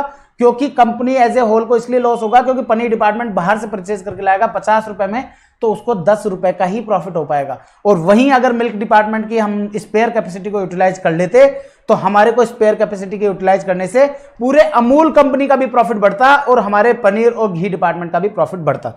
तो हमारे लिए पहला ऑब्जेक्टिव क्या रहेगा? आपका कंपनी के ओवरऑल कंपनी का प्रॉफिटेबिलिटी को ध्यान में रखना, ओवरऑल कंपनी की प्रॉफिटेबिलिटी को ध्यान में रखना। दूसरा रहेगा हमारे जो स्पेयर कैपेसिटी है उसको, हर एक डिपार्टमेंट की स्पेयर कैपेसिटी को यूटिलाइज करना, ये कंपनी का उद्देश्य रहेगा। इसके अलावा हमारे जितने भी रिसोर्सेज हैं, अब ऑब्वियसली बात है पूरी कंपनी क्या चाहेगी? हमारे पास रिसोर्सेज अवेलेबल है ना, तो उसका ऑप्टिमम यूटिलाइजेशन करो, तो ये कंपनी का ओवरऑल ऑब्जेक्टिव, और that's all about transfer pricing concept. I hope so आपको सबको समझ में आ गया होगा। इस पूरे कॉन्सेप्ट को हम लोग बोलते हैं ट्रांसफर प्राइसिंग कॉन्सेप्ट। जो आपको ये पूरी स्क्रीन पर दिख रहा है ना, this is all about transfer pricing. यही है ट्रांसफर प्राइसिंग। क्या किया? सप्लायर डिपार्टमेंट ने उसको दूध ट्रांसफर किया, मिल्क ट्रांसफर किया, उसके कंसीडरेशन में उसने उसको पैसा दिया, और जो पैसा उसने उसको दिया उसे कहते हैं ट्रांसफर प्राइस। ऑब्जेक्टिव की बात करते हैं तो हर एक जगह का ऑब्जेक्टिव अलग है। मिल्क डिपार्टमेंट चाहेगा कि उसको ओवरऑल जो उसका प्रॉफिट, ओवरऑल प्रॉफिटेबिलिटी जो है मैक्सिमाइज करना उसका रेवेन्यू, उसके लिए वो उसका ऑब्जेक्टिव है। पनीर डिपार्टमेंट का ऑब्जेक्टिव है कि भैया मिनिमाइज करें कॉस्ट को, और कंपनी एज ए होल का बेनिफिट है कि हम पूरी कंपनी एज ए होल का बेनिफिट ज्यादा से ज्यादा हो, स्पेयर कैपेसिटी को हम यूटिलाइज करें, प्लस हमारा ऑप्टिमम रिसोर्स का यूटिलाइजेशन हो सके। तो ये है हमारे लिए चीज, और इस पूरे कॉन्सेप्ट को हम लोग बोलते हैं transfer pricing concept. I hope so guys आपको इस चीज में कोई दिक्कत नहीं आई होगी, बेसिक माइंड क्रिएट हो चुका होगा अब आपका। अब बात करते हैं, अब हमारे लिए चीज क्या है सर, प्राइस आप कॉस्ट पे भी चार्ज कर लेते हो ट्रांसफर में, प्राइस आप कॉस्ट से ज्यादा भी चार्ज कर लेते हो। तो सर पॉइंट ये है सर, फिर अगर आप मार्केट प्राइस भी अगर आप इंटरनल ट्रांसफर से चार्ज कर सकते हो, तो सर फिर इस कंसीडरेशन को ट्रांसफर प्राइस क्यों बोलते हो? इस कंसीडरेशन को ट्रांसफर प्राइस मत बोलो सर, इसको सेल प्राइस बोलो सर। तो बच्चे ने बोला सेल प्राइस बोलूं? अच्छा, मैं कहा बेटा तेरे को सेल प्राइस और इंटरनल ट्रांसफर का अंतर पता है? मगर नहीं सर नहीं पता, लेकिन मुझे इतना पता है अगर सर माल अगर हम किसी को देते हैं बेचते हैं, उससे जो पैसा आता है उसको हम सेलिंग प्राइस बोलते हैं। तो मैंने कहा क्या बोला तूने, वापस बोल। माल अगर बेचते हैं तो मैंने कहा यहां पर बेशक इसको हमने माल देने को हम लोग सेल का फॉर्मेट ही है, सेल का फॉर्मेट ही है कि हमारे यहां से ट्रांसफर हो रहा है, हमारे यहां से जो गुड्स है वो जा रहा है, लेकिन ये अभी तक हमारी कंपनी में ही घूम रहा है, ये हमारी कंपनी में ही घूम रहा है, बाहर आउटसाइड मार्केट को नहीं गया। तो किसके पास गया? ये गया हमारी कंपनी के पास ही। तो अब हम लोग इसके डिफरेंस देखेंगे, किसके? सेल के और ट्रांसफर के। भाई सेल के और ट्रांसफर के डिफरेंस क्या है सर? सेल के और ट्रांसफर के डिफरेंस ये है कि अगर आप सेल करते हो ना, तो आपका जो गुड्स है ना वो अल्टीमेट कस्टमर को ट्रांसफर कर दिया जाता है।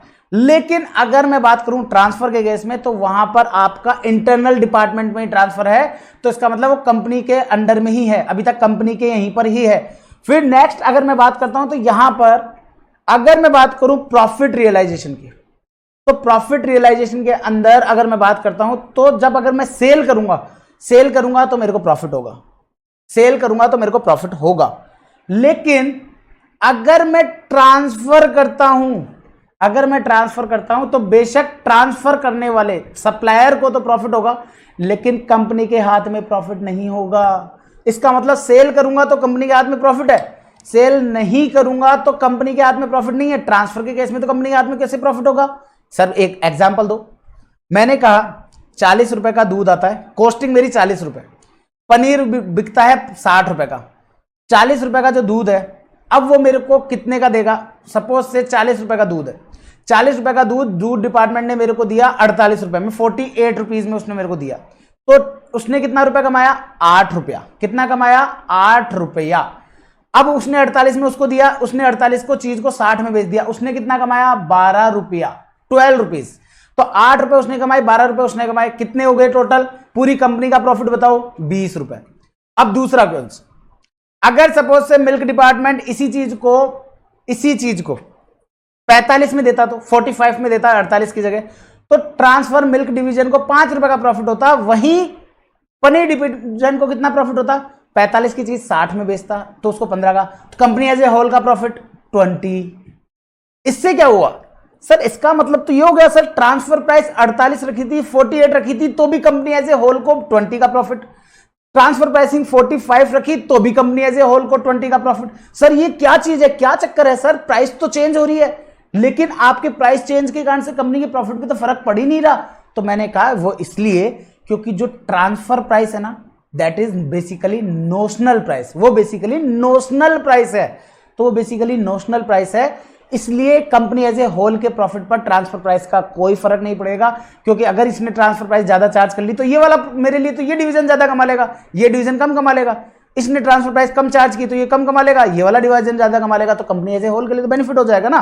अब पॉइंट आता है तीसरी चीज कि गुड्स जो है वो गुड्स किसके हाथ में जाएंगे? अब ऑब्वियस बात है, अगर मैं सेल करूंगा तो गुड्स की ओनरशिप है वो किसके हाथ में जाएगी? वो जाएगी कस्टमर के हाथ में। लेकिन अगर यही ट्रांसफर होगा तो क्या ये अमूल का अमूल में ही रह जाएगा क्या? तो ओनरशिप किसकी? अमूल के पास ही रह जाएगी। बस हाँ ये है कि अमूल के मिल्क डिवीजन की जगह अमूल के पनीर डिवीजन की अब हो जाएगी ओनरशिप। लेकिन अब मोस्ट इंपॉर्टेंट क्वेश्चन क्या सर? मुझे एक चीज बताओ, अगर सपोज से मैंने ना, आपको पता है हर एक जो ब्रांड है, अमूल हो चाहे मदर डेयरी हो चाहे सरस हो, इन सब की क्या वो मदर डेयरी के जो हेड ऑफिस है, क्या वो लोग घर घर जा जाके बेचते हैं दूध? आंसर इज नो, वो लोग घर घर जाके नहीं बेचते हैं। तो फिर कौन बेचता है? हर एक जगह पर सर डेयरी बूथ बनाए हुए हैं, डेयरी बनाया हुआ है, उनको वो लोग कमीशन देते हैं कि तुम दूध बेचो, तुमको 2 रुपए का मुनाफा होगा। इसके लिए उन्होंने सेल्स एजेंट लगाए हुए हैं कि भाई सेल्स एजेंट जाकर दूध की डेयरी वालों से बात करेंगे, अरे हमारा प्रोडक्ट भी बेचो, हम आपको 2 रुपए का प्रॉफिट देंगे। तो इसका मतलब क्या हुआ, इसको जो एजेंट ने जो ऑफर दिया, इसको बोलते क्या है, ये बेसिकली है सेलिंग एंड डिस्ट्रीब्यूशन एक्सपेंसेस। क्या है? Selling and distribution expenses. अब मुझे एक चीज बताओ, अगर मुझे आउटसाइड मार्केट में सेल करना है, अगर मुझे आउटसाइड मार्केट में सेल करना है तो क्या मेरा ये सेलिंग एंड डिस्ट्रीब्यूशन का खर्चा लगेगा क्या? Answer is big yes, yes. लेकिन मेरा पॉइंट है आप लोगों से, क्या मैं मिल्क डिवीजन से पनीर डिवीजन को ट्रांसफर कर रहा हूं तो क्या मुझे किसी एजेंट की जरूरत है? क्या मुझे किसी एजेंट की जरूरत है कि हाँ भैया इस डिपार्टमेंट से इस डिपार्टमेंट में जाएगा? Answer is no. तो जब नहीं है तो इसके अंदर क्या होगा, तो ट्रांसफर के केस में सेलिंग एंड डिस्ट्रीब्यूशन का खर्चा नहीं लगता है। तो ये लीजिए, ये लीजिए जी, आप लोगों की स्क्रीन पर, आप लोगों की स्क्रीन पर आ रहा है कि यहां पर क्या है, पहला बेसिस ट्रांसफर ऑफ गुड्स। क्या हुआ कि goods reaches in the hands of customer. अगर सेल करते हैं तो कस्टमर के हाथ में जाता है गुड्स, ट्रांसफर करते हैं तो goods remain with in the company, तो वो कंपनी के हाथ में ही रह जाता है। प्रॉफिट रियलाइजेशन की बात करते हैं तो सेल के केस में कंपनी को प्रॉफिट रियलाइज्ड होगा, तो profit would be realised in the hands of company as well as department. जिस डिपार्टमेंट ने, पनीर डिपार्टमेंट ने अगर सेल किया आउटसाइड मार्केट में तो पनीर को भी प्रॉफिट हुआ और कंपनी एज ए होल को भी प्रॉफिट हुआ। लेकिन ट्रांसफर के केस में क्या होगा, profit would not be realised in the hands of company. हाँ, ट्रांसफरर के केस में जो ट्रांसफरर है उसको प्रॉफिट हो जाएगा, तो डिपार्टमेंट को प्रॉफिट हो जाएगा ट्रांसफर के केस में, लेकिन कंपनी एज ए होल को प्रॉफिट नहीं होगा। तीसरा, टाइटल ऑफ गुड्स। तो ओनरशिप ऑब्वियस बात है सेल के केस में कस्टमर को चल जाएगी और ट्रांसफर के केस में वही जो चीज है वो आपके कंपनी के पास ही रह जाएगी। Next and the last difference is, जो कि मोस्ट इंपॉर्टेंट है, आपने देखा भी होगा, मैंने इसको आप लोगों के लिए हाईलाइट किया हुआ है। तो सेलिंग एंड डिस्ट्रीब्यूशन क्यों हाईलाइट किया हुआ है? क्योंकि प्रैक्टिकल क्वेश्चंस में इसके बहुत बार इसका पॉइंट रेज होने वाला है। तो पॉइंट क्या है, selling and distribution cost will have to incur, example commission हुआ, ब्रोकरेज हुआ, ये सेल के केस में हमको करना पड़ता है, लेकिन ट्रांसफर के केस में no selling and distribution cost incur by supply division. Supply division के लिए कोई सेलिंग एंड डिस्ट्रीब्यूशन का कॉस्ट नहीं लगता है। That's all. इसी के साथ हमारा जो पॉइंट है सेल एंड ट्रांसफर, ये वाला इन दोनों का जो डिफरेंस है ये हमें पता चल चुका है। अब पॉइंट आता है, सर ये तो चीज हो गई, अब सर हमें ट्रांसफर प्राइस का कॉन्सेप्ट भी समझ में आ गया, ट्रांसफर प्राइस का डिफरेंस भी समझ में आ गया। अब हमारे को समझना यह है कि सर आखिरकार पर्पस क्या क्या है ट्रांसफर प्राइसिंग के और ये सारी चीजें। तो उससे पहले मैं एक बार के लिए मेरा जलपान का ब्रेक ले रहा हूं। पहले हम जल पियेंगे, फिर उसके बाद में आपसे वापस से कनेक्ट होंगे। मैं आप लोगों के लिए फुल स्क्रीन पर कर देता हूं इसको, ताकि आप लोग चाहे तो फुल स्क्रीन से इसके नोट डाउन अगर आपको करने की इच्छा हो तो आप नोट डाउन कर सकते हैं। ये मैंने आपके लिए फुल स्क्रीन पर कर दिया है।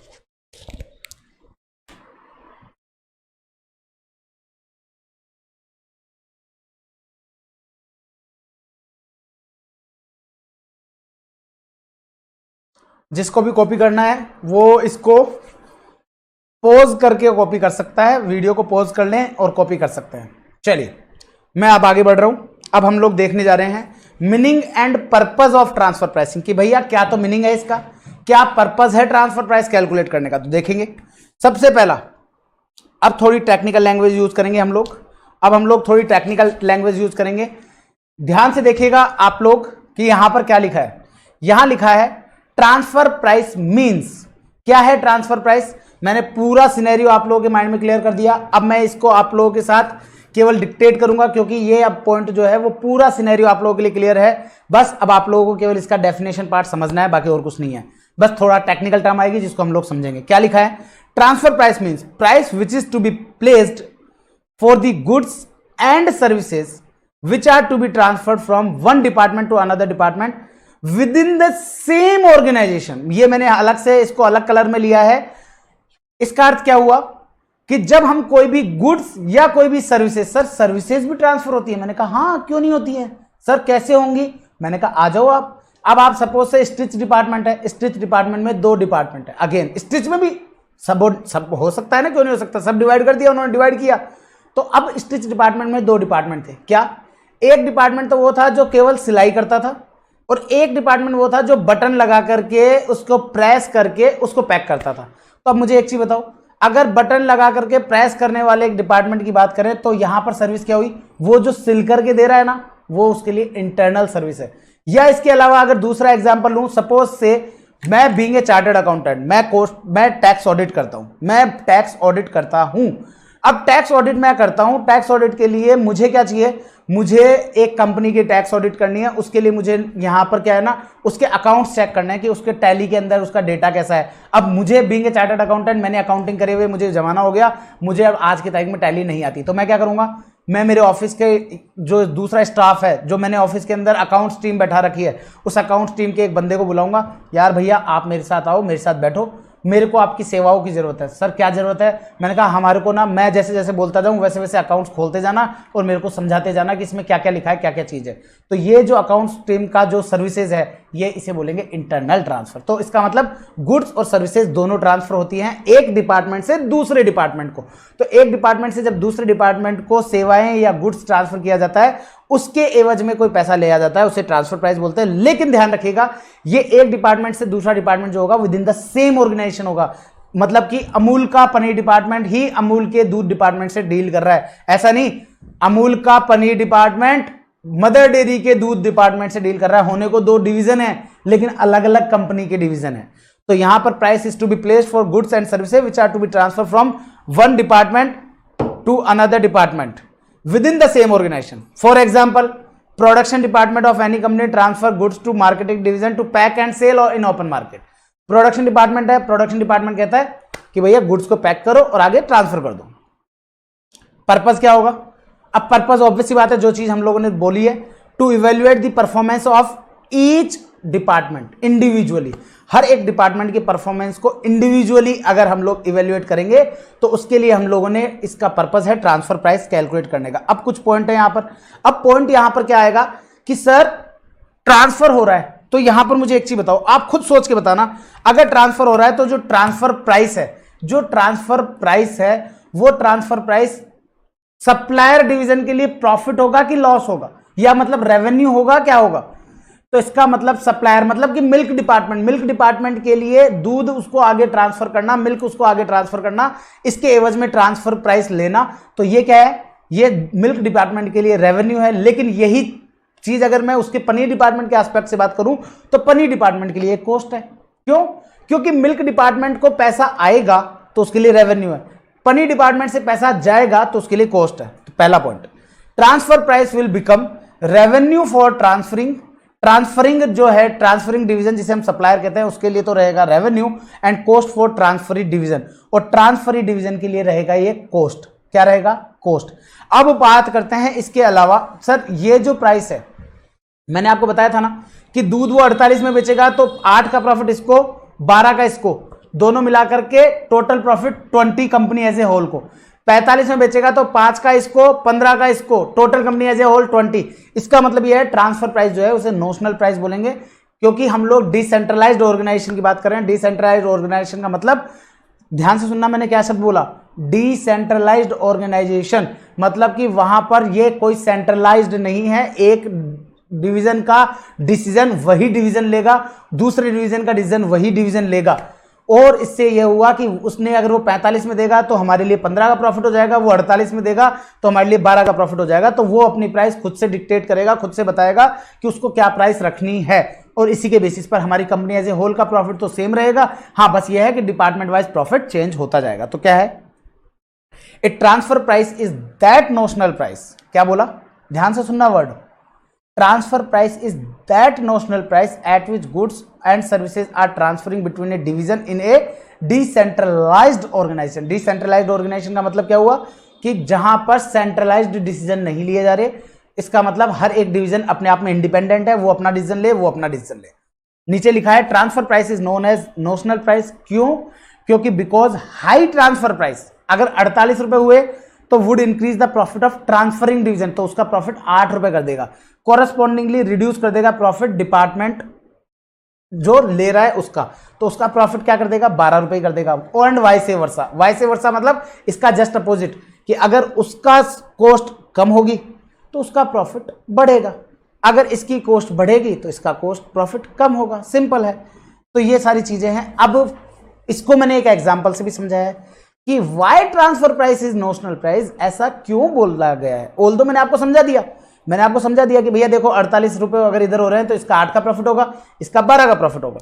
तो ऐसी सिचुएशन में 8 और 12 तो दोनों कंपनी का तो 20, 45 में बेचेगा तो 5, 15, 20। तो वही चीज बताइए मैंने, why transfer price is notional price, क्यों बोला गया है ट्रांसफर प्राइस को नोशनल प्राइस। तो डिपार्टमेंट 1 है, ये क्या करता है, डिपार्टमेंट 1 दूध दे रहा है आगे डिपार्टमेंट को, ट्रांसफर कर रहा है 200 रुपए में। कितने में ट्रांसफर कर रहा है? 200 रुपए में। लेकिन अब इसका खुद का भी तो कोई खर्चा लगेगा ना, लग रहा है ना, कितना, 100 रुपया। इसका 100 रुपए का खर्चा लगा, तो 200 में इसने ट्रांसफर किया, 100 में इसने 100 की इसकी कॉस्ट थी। तो इस डिपार्टमेंट का बेनिफिट कितने का हुआ sir? 200 minus 100 is equal to 100 रुपए का इसका बेनिफिट है सब, तो प्रॉफिट 100। अब बात करते हैं डिपार्टमेंट 2 की। अब मुझे एक चीज बताओ, ये जो डिपार्टमेंट 1 ने जो 200 रुपए में ट्रांसफर किया, क्या ये डिपार्टमेंट 2 की कॉस्ट होगी कि नहीं होगी? ऑब्वियस सी बात है, कॉस्ट होगी। अब वो क्या करेगा, डिपार्टमेंट ने वहां से दूध लिया, अब दूध से पनीर बनाएगा तो उसको कुछ तो खर्चा उसको खुद को भी लगाना पड़ेगा ना।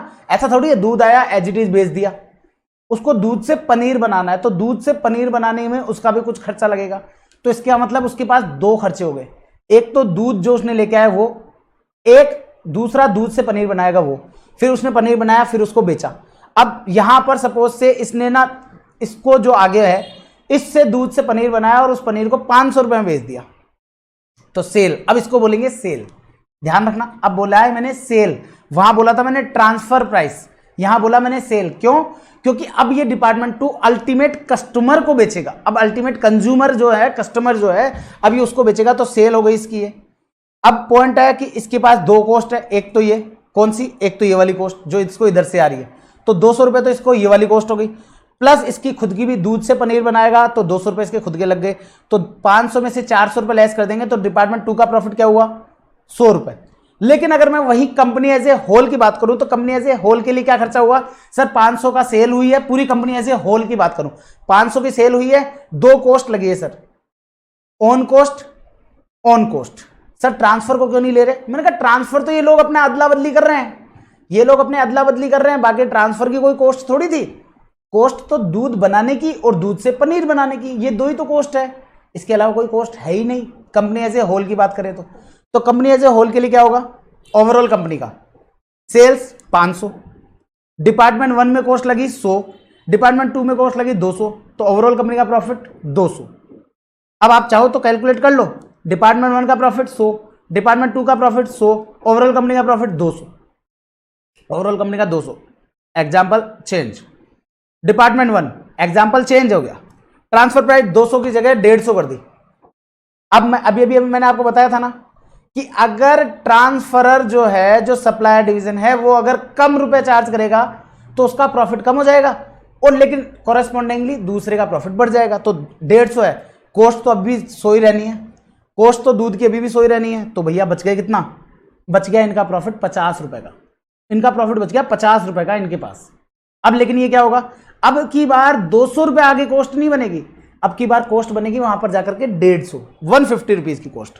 तो डिपार्टमेंट 2 के अंदर कॉस्ट कितनी बनी, sales 500, cost of goods received from a 150, 150 कहां से, ये जो यहां से आया ये, खुद की कॉस्ट 200, प्रॉफिट क्या हुआ 150।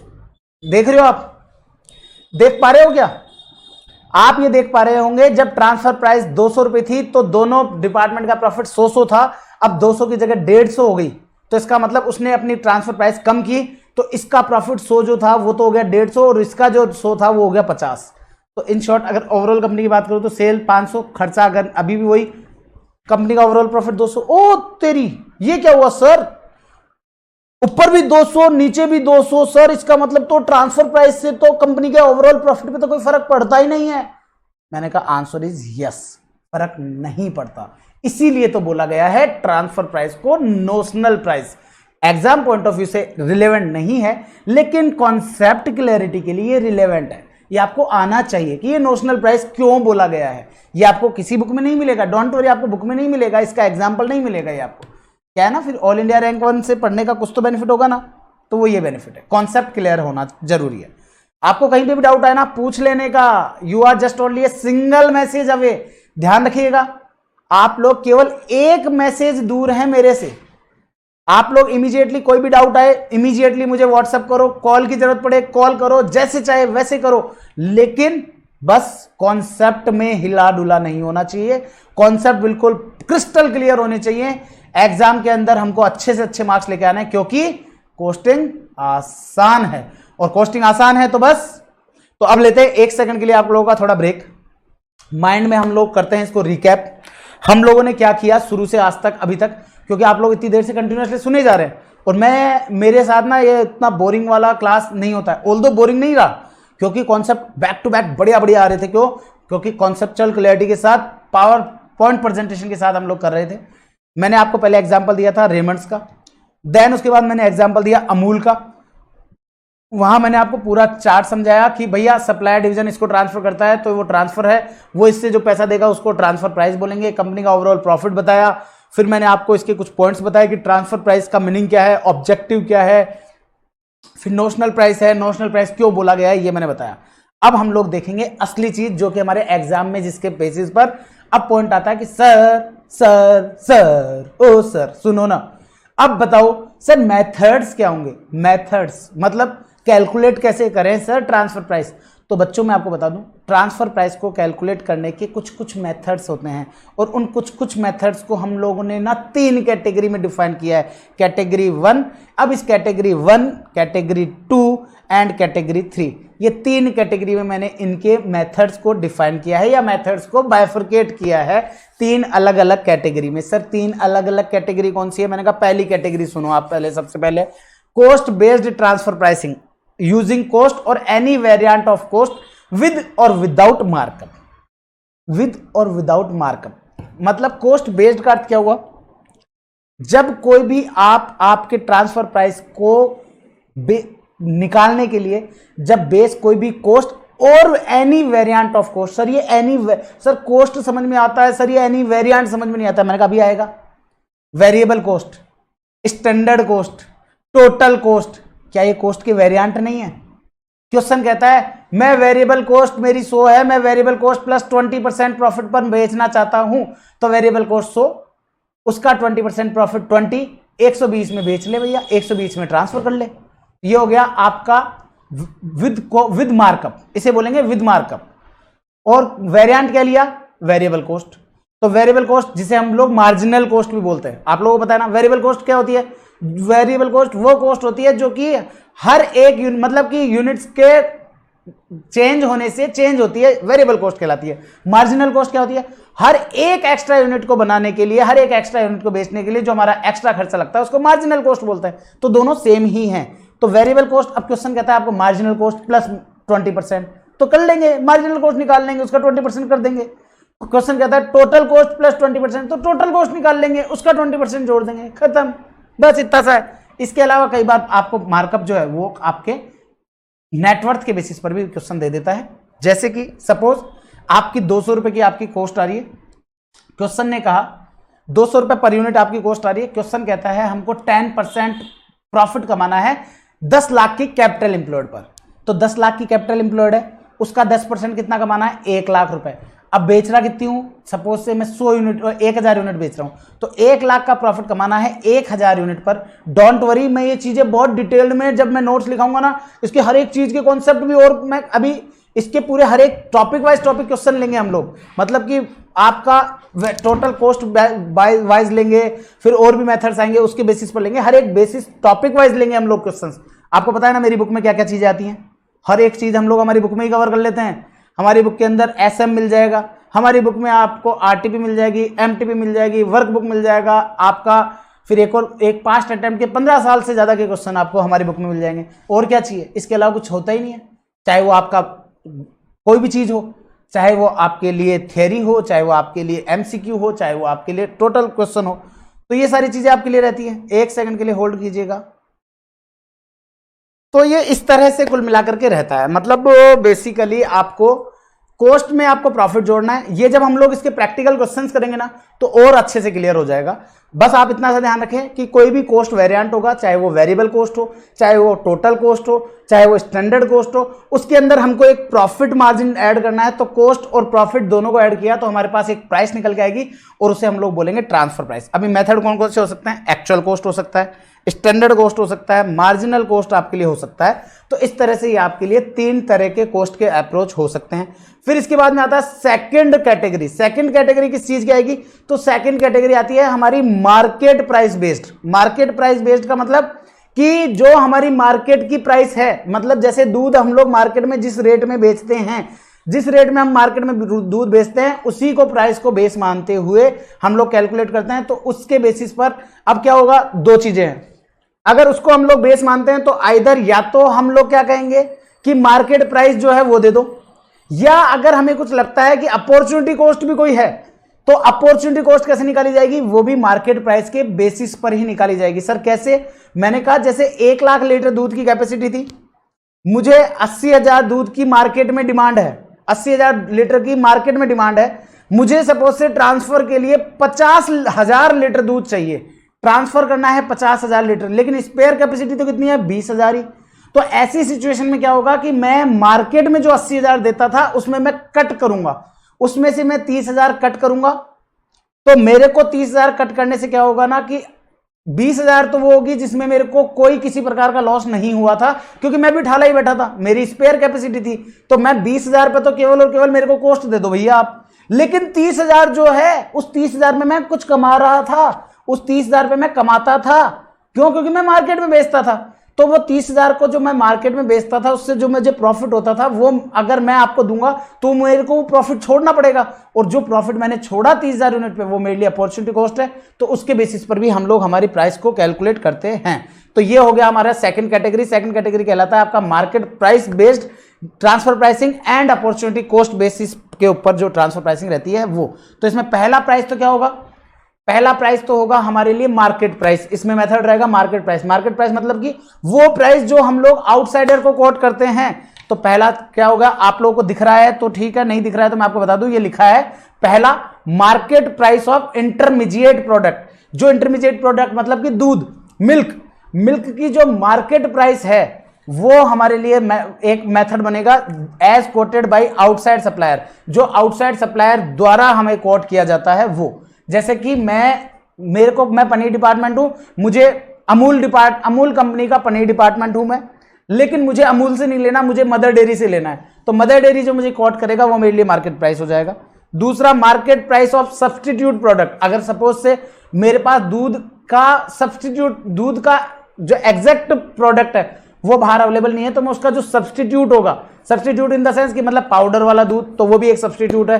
तो इस तरह का जो सब्सटीट्यूट है, उस सब्सटीट्यूट प्राइस प्रोडक्ट की जो है वो मार्केट प्राइस अगर अवेलेबल है तो मैं वो लूंगा। ठीक है। फिर आता है लास्ट जो कि negotiated transfer price method. Negotiated transfer price का मतलब हो गया बनियों वाला मेथड कि भैया आपके, मैं तो इतने दूंगा, नहीं मैं इतने लूंगा। वो अब इन दोनों के बीच में हम क्या करते हैं, मैंने कहीं पे मैं लेने गया, सपोज से मुझे एप्पल लेनी थी, मैंने कहा एप्पल कैसे लगाएगा, तो वो बोलेगा 200 रुपए किलो। मैंने कहा नहीं यार भैया 150 रुपए का लगाओ, तो वो क्या बोलेगा, ना आपका ना मेरा 170। मैंने कहा ये तो ना तेरा ना मेरा कहाँ हुआ, ना तेरा ना मेरा कहाँ हुआ, ये वो बोलेगा कौन, एप्पल वाला फ्रूट सेलर जो है वो बोलेगा तो आपका और मेरा नहीं हुआ, ये तो बीच का होगा 175, तो वो करो। तो ये क्या है, ये बेसिकली इन सब के कॉम्बिनेशन से ही बन करके आता है। तो जो नेगोशिएटेड ट्रांसफर प्राइस है वो बेसिकली है कॉम्बिनेशन ऑफ कैटेगरी 1 और कैटेगरी 2 का कॉम्बिनेशन है। ठीक है। अब इसके बारे में हम लोग इसके जो मेथड्स हैं उसको एक बार डिफाइन कर लेते हैं कि क्या बोल रहा है मेथड्स में। तो सबसे पहला मेथड जो है वो हमारे लिए है कॉस्ट बेस्ड ट्रांसफर प्राइस। तो कॉस्ट बेस्ड ट्रांसफर प्राइस जो हमारे लिए है, उस कॉस्ट बेस्ड ट्रांसफर प्राइस के लिए क्या लिखा है, सबसे पहला, under this method cost will be based to calculate transfer price and different basis of cost can be as follows. अब डिफरेंट बेसिस कौन कौन से हो सकते हैं, पहला एक्चुअल कॉस्ट। अब एक्चुअल कॉस्ट का मतलब क्या हुआ, तो actual cost of the product is taken as transfer price, जो केवल और केवल एक्चुअल। अब इसमें क्या होगा, हो सकता है कि हम केवल एक्चुअल कॉस्ट ले लें, हो सकता है हम एक्चुअल कॉस्ट प्लस प्रॉफिट ले लें। अब एक्चुअल कॉस्ट ले लें या एक्चुअल कॉस्ट प्लस प्रॉफिट ले लें। Sir actual cost plus profit से मतलब, वो प्लस प्रॉफिट से मतलब यह है कि हो सकता है विद मार्कअप हो सकता है विदाउट मार्कअप हो। तो क्वेश्चन क्या कह रहा है, actual cost of production is taken as transfer price for inter divisional transfers actual cost में भी हो सकता है एक्चुअल कॉस्ट केवल वेरिएबल कॉस्ट हो और सकता है समटाइम एक्चुअल कॉस्ट जो है आपकी वो आपके वेरिएबल कॉस्ट और फिक्स कॉस्ट का टोटल भी हो। फिर आता है cost plus markup. Cost plus markup मतलब आपको मार्कअप ऐड करना है, तो transfer price will be calculate by simply add some percentage return in total cost and that return can be expressed. अब क्या होगा यहां पर क्वेश्चन ने कहा कि कॉस्ट प्लस मार्कअप मेथड है, मतलब एक्चुअल कॉस्ट वाले को तो क्या किया इन्होंने केवल और केवल एक्चुअल कॉस्ट पे ले लिया। दूसरा आया cost plus markup. Cost plus markup के अंदर क्या हुआ कि आपके जो कॉस्ट हैं, अब वो कॉस्ट कौन सी हो सकती है, कोई सी भी हो सकता है वेरिएबल कॉस्ट प्लस मार्कअप हो, तो आपको वो किसी के ऊपर भी कैलकुलेट हो सकता है, तो सब आपका फुल कॉस्ट के ऊपर भी हो सकता है, वो आपका वेरिएबल कॉस्ट की परसेंटेज भी हो सकती है। तो पहला मेथड तो क्या होगा, वो परसेंटेज ऑफ प्रॉफिट जो है वो can be expressed as a full cost और वेरिएबल कॉस्ट। हो सकता है वो वेरिएबल कॉस्ट, जैसे सपोज से 100 रुपए की वेरिएबल कॉस्ट थी, क्वेश्चन ने कहा कि हमको वेरिएबल कॉस्ट प्लस 20% मार्कअप पे चाहिए, तो वेरिएबल कॉस्ट 100, 20% मार्कअप तो 20, तो इसका मतलब 120 जो है वो हमारे लिए हो गई है ट्रांसफर प्राइस। क्वेश्चन कहता है फुल कॉस्ट हमारी 200, उसका 10% हमें प्रॉफिट चाहिए, तो 200 प्लस 10% 20 रुपए, तो 200 प्लस 20 220 रुपए, ये हो गया। दूसरा मेथड हो गया कैपिटल इंप्लॉयड पर। कैपिटल इंप्लॉयड का मैंने अभी आपको बताया था ना कि कैपिटल इंप्लॉयड 10 लाख है, उसका 10% प्रॉफिट चाहिए 1 लाख। अब 1 लाख तो सभी यूनिट से चाहिए, 1 लाख सारी यूनिट से चाहिए। सपोज से 1000 लीटर दूध हम लोग ट्रांसफर कर रहे हैं, तो कितना हुआ, 1 लाख का प्रॉफिट चाहिए 1000 यूनिट से, तो इसका मतलब 100 रुपए का प्रॉफिट चाहिए 1 लीटर से, ये हो गया प्रॉफिट। अब इस प्रॉफिट में हम लोग हमारी कॉस्ट जोड़ देंगे तो हमारे पास ट्रांसफर प्राइस आ जाएगी। फिर तीसरा मेथड रहेगा हमारा स्टैंडर्ड कॉस्ट। अब स्टैंडर्ड कॉस्ट क्या है, आप लोगों के इंटर के अंदर आपने ग्रुप 1 में स्टैंडर्ड कॉस्टिंग पढ़ा होगा, वही चीज है कि हर एक प्रोडक्ट की एक स्टैंडर्ड कॉस्ट सेट की जाती है। हर एक स्टैंडर्ड कॉस्ट जो आपके ग्रुप 2 में भी है, सीएमए इंटर में भी है और सीएमए फाइनल में भी है। मतलब स्टैंडर्ड कॉस्टिंग एक ऐसा चैप्टर है जो आपको ग्रुप 1 में भी मिलता है, ग्रुप 2 में भी मिलता है। सीएमए के बच्चों की बात कर रहा हूं, सीएमए का इंटर का ग्रुप 1 वहां पर भी स्टैंडर्ड कॉस्टिंग है, केवल मटेरियल लेबर है। फिर उसके बाद में फर्दर सीएमए इंटर ग्रुप 2 वहां पर भी स्टैंडर्ड कॉस्टिंग है। फिर सीएमए फाइनल का ग्रुप 3 जो है उसके अंदर भी स्टैंडर्ड कॉस्टिंग है। तो मतलब तीनों लेवल पर स्टैंडर्ड कॉस्टिंग हर ग्रुप में पाई जाती है। तो स्टैंडर्ड कॉस्टिंग क्या है, हर एक प्रोडक्ट का एक स्टैंडर्ड सेट किया जाता है कि ये प्रोडक्ट इतने रुपए में बन जाना चाहिए, तो हम लोग उसी बन जाना चाहिए पे, अब उससे कम में बनाया तो वो हमारे लिए प्रॉफिट है, उससे कम में बनाया तो सप्लायर डिवीजन के लिए प्रॉफिट है। क्यों, सपोज से मैंने सोचा कि दूध 50 रुपए लीटर में बन जाना चाहिए, तो वो क्या कहेगा, ठीक है कोई दिक्कत नहीं, मैं तुमको 50 रुपए दूंगा। अब अगर मैंने 45 में बना लिया ना, तो मेरे लिए 5 रुपए एडिशनल प्रॉफिट हो गया। क्यों, क्योंकि मैंने स्टैंडर्ड कॉस्ट पे ट्रांसफर किया था, और स्टैंडर्ड कॉस्ट से कम में अगर मैं बना दूंगा तो जो वेरिएंस फेवरेबल हुआ, क्योंकि कम में बनाना फेवरेबल वेरिएंस है। सर ये फेवरेबल वेरिएंस कैसे, मैंने कहा, मैंने सोचा था कि 50 रुपए लीटर में दूध बनाऊंगा, तो 50 रुपए लीटर के अंदर दूध बनाऊंगा, लेकिन मैंने दूध बना लिया 45 रुपए में ही, तो कॉस्ट की सेविंग हो गई। और कॉस्ट की सेविंग क्या होती है हमारे लिए, फेवरेबल वेरिएंस। तो फेवरेबल वेरिएंस क्या हुआ, एक प्रकार से सप्लाई डिवीजन के लिए प्रॉफिट। लेकिन 50 का सोचा था, 55 में बना, तो 5 रुपए का हो गया लॉस, एडवर्स। ये कौन भुगतेगा, ट्रांसफरर भुगतेगा, तुम्हारी गलती है, तुमने महंगा क्यों बनाया, तो इसके लिए ये हो गया। तो यहां पर आपके लिए स्टैंडर्ड कॉस्ट पर ही हो गया। तो स्टैंडर्ड कॉस्ट क्या कहती है, transfer price is calculated at standard cost. Standard cost पे कैलकुलेट होता है the difference between the standard cost and the actual cost being variance is absorb by transferring division. Transferring मतलब ट्रांसफरर जो आता है वो। और फिर चौथा हो गया आपका मार्जिनल कॉस्ट बेसिस पर। मार्जिनल कॉस्ट बेसिस मतलब आपके लिए जो केवल और केवल उसकी वेरिएबल कॉस्ट होती है वो। तो transfer price is calculated at marginal cost because fix cost जो होती है वो तो होती है unavoidable. Sometime supply division don't charge for same from receiving department. Sir ये अनअवॉइडेबल फिक्स कॉस्ट क्या होती है, मैंने कहा एक चीज मुझे बताओ, मेरे को ट्रांसफर करना है दूध मेरे डिपार्टमेंट से दूसरे डिपार्टमेंट को, मैं एक बिल्डिंग लेकर के मैंने प्रोडक्शन हाउस लगा रखा है, प्रोडक्शन का प्लांट लगा रखा है, उस प्लांट का मेरा किराया जाता है 5 लाख रुपए। अब मैं वो ट्रांसफर करूंगा तो भी 5 लाख जाएगा, ट्रांसफर नहीं करूंगा तो भी रेंट 5 लाख जाएगा। तो क्या ये 5 लाख रुपए में कोई खर्चा ऐसा है जो मेरे को ट्रांसफर के कारण से लग रहा है, आंसर इज नो। जब ट्रांसफर के कारण से नहीं लग रहा तो फिर काहे को ले रहे हो मेरे से, मत लो, आप मेरे से मत लो बस। तो वो गया मार्जिनल कॉस्ट पर। तो this is all about method cost based transfer pricing.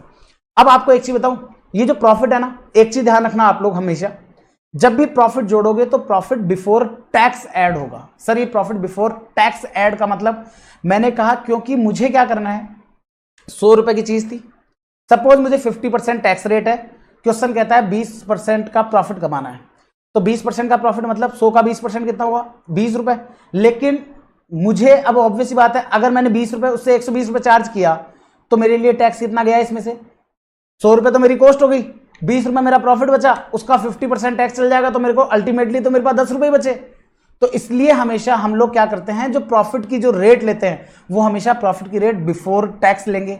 और अगर क्वेश्चन साइलेंट है, अगर क्वेश्चन साइलेंट है, क्वेश्चन ने ये नहीं बताया कि ये रेट बिफोर टैक्स है और आफ्टर टैक्स है, तो अगर क्वेश्चन में टैक्स रेट नहीं दी हुई तो हम उसको बिफोर टैक्स मानेंगे। लेकिन अगर क्वेश्चन में टैक्स रेट दी हुई है तो हम लोग उसके अंदर जो रेट दी हुई है उसको ये मानेंगे कि वो आफ्टर टैक्स है, और उसको आफ्टर टैक्स को हमको बिफोर टैक्स करना पड़ेगा। और वो कैसे करना पड़ेगा, जैसे सपोज से 20% का रेट थी लेकिन ये आफ्टर टैक्स थी, तो इसको बिफोर टैक्स बनाने के लिए क्या करूंगा, 20 divided by 1 minus tax rate, और 20 divide by 1 minus tax rate, तो टैक्स रेट कितनी है 50%, तो 20 डिवाइड बाई 1 माइनस 0.50, तो इसका मतलब हो जाएगा 20 डिवाइड बाई 0.50, तो इन शॉर्ट आपके लिए 40% आ जाएगा।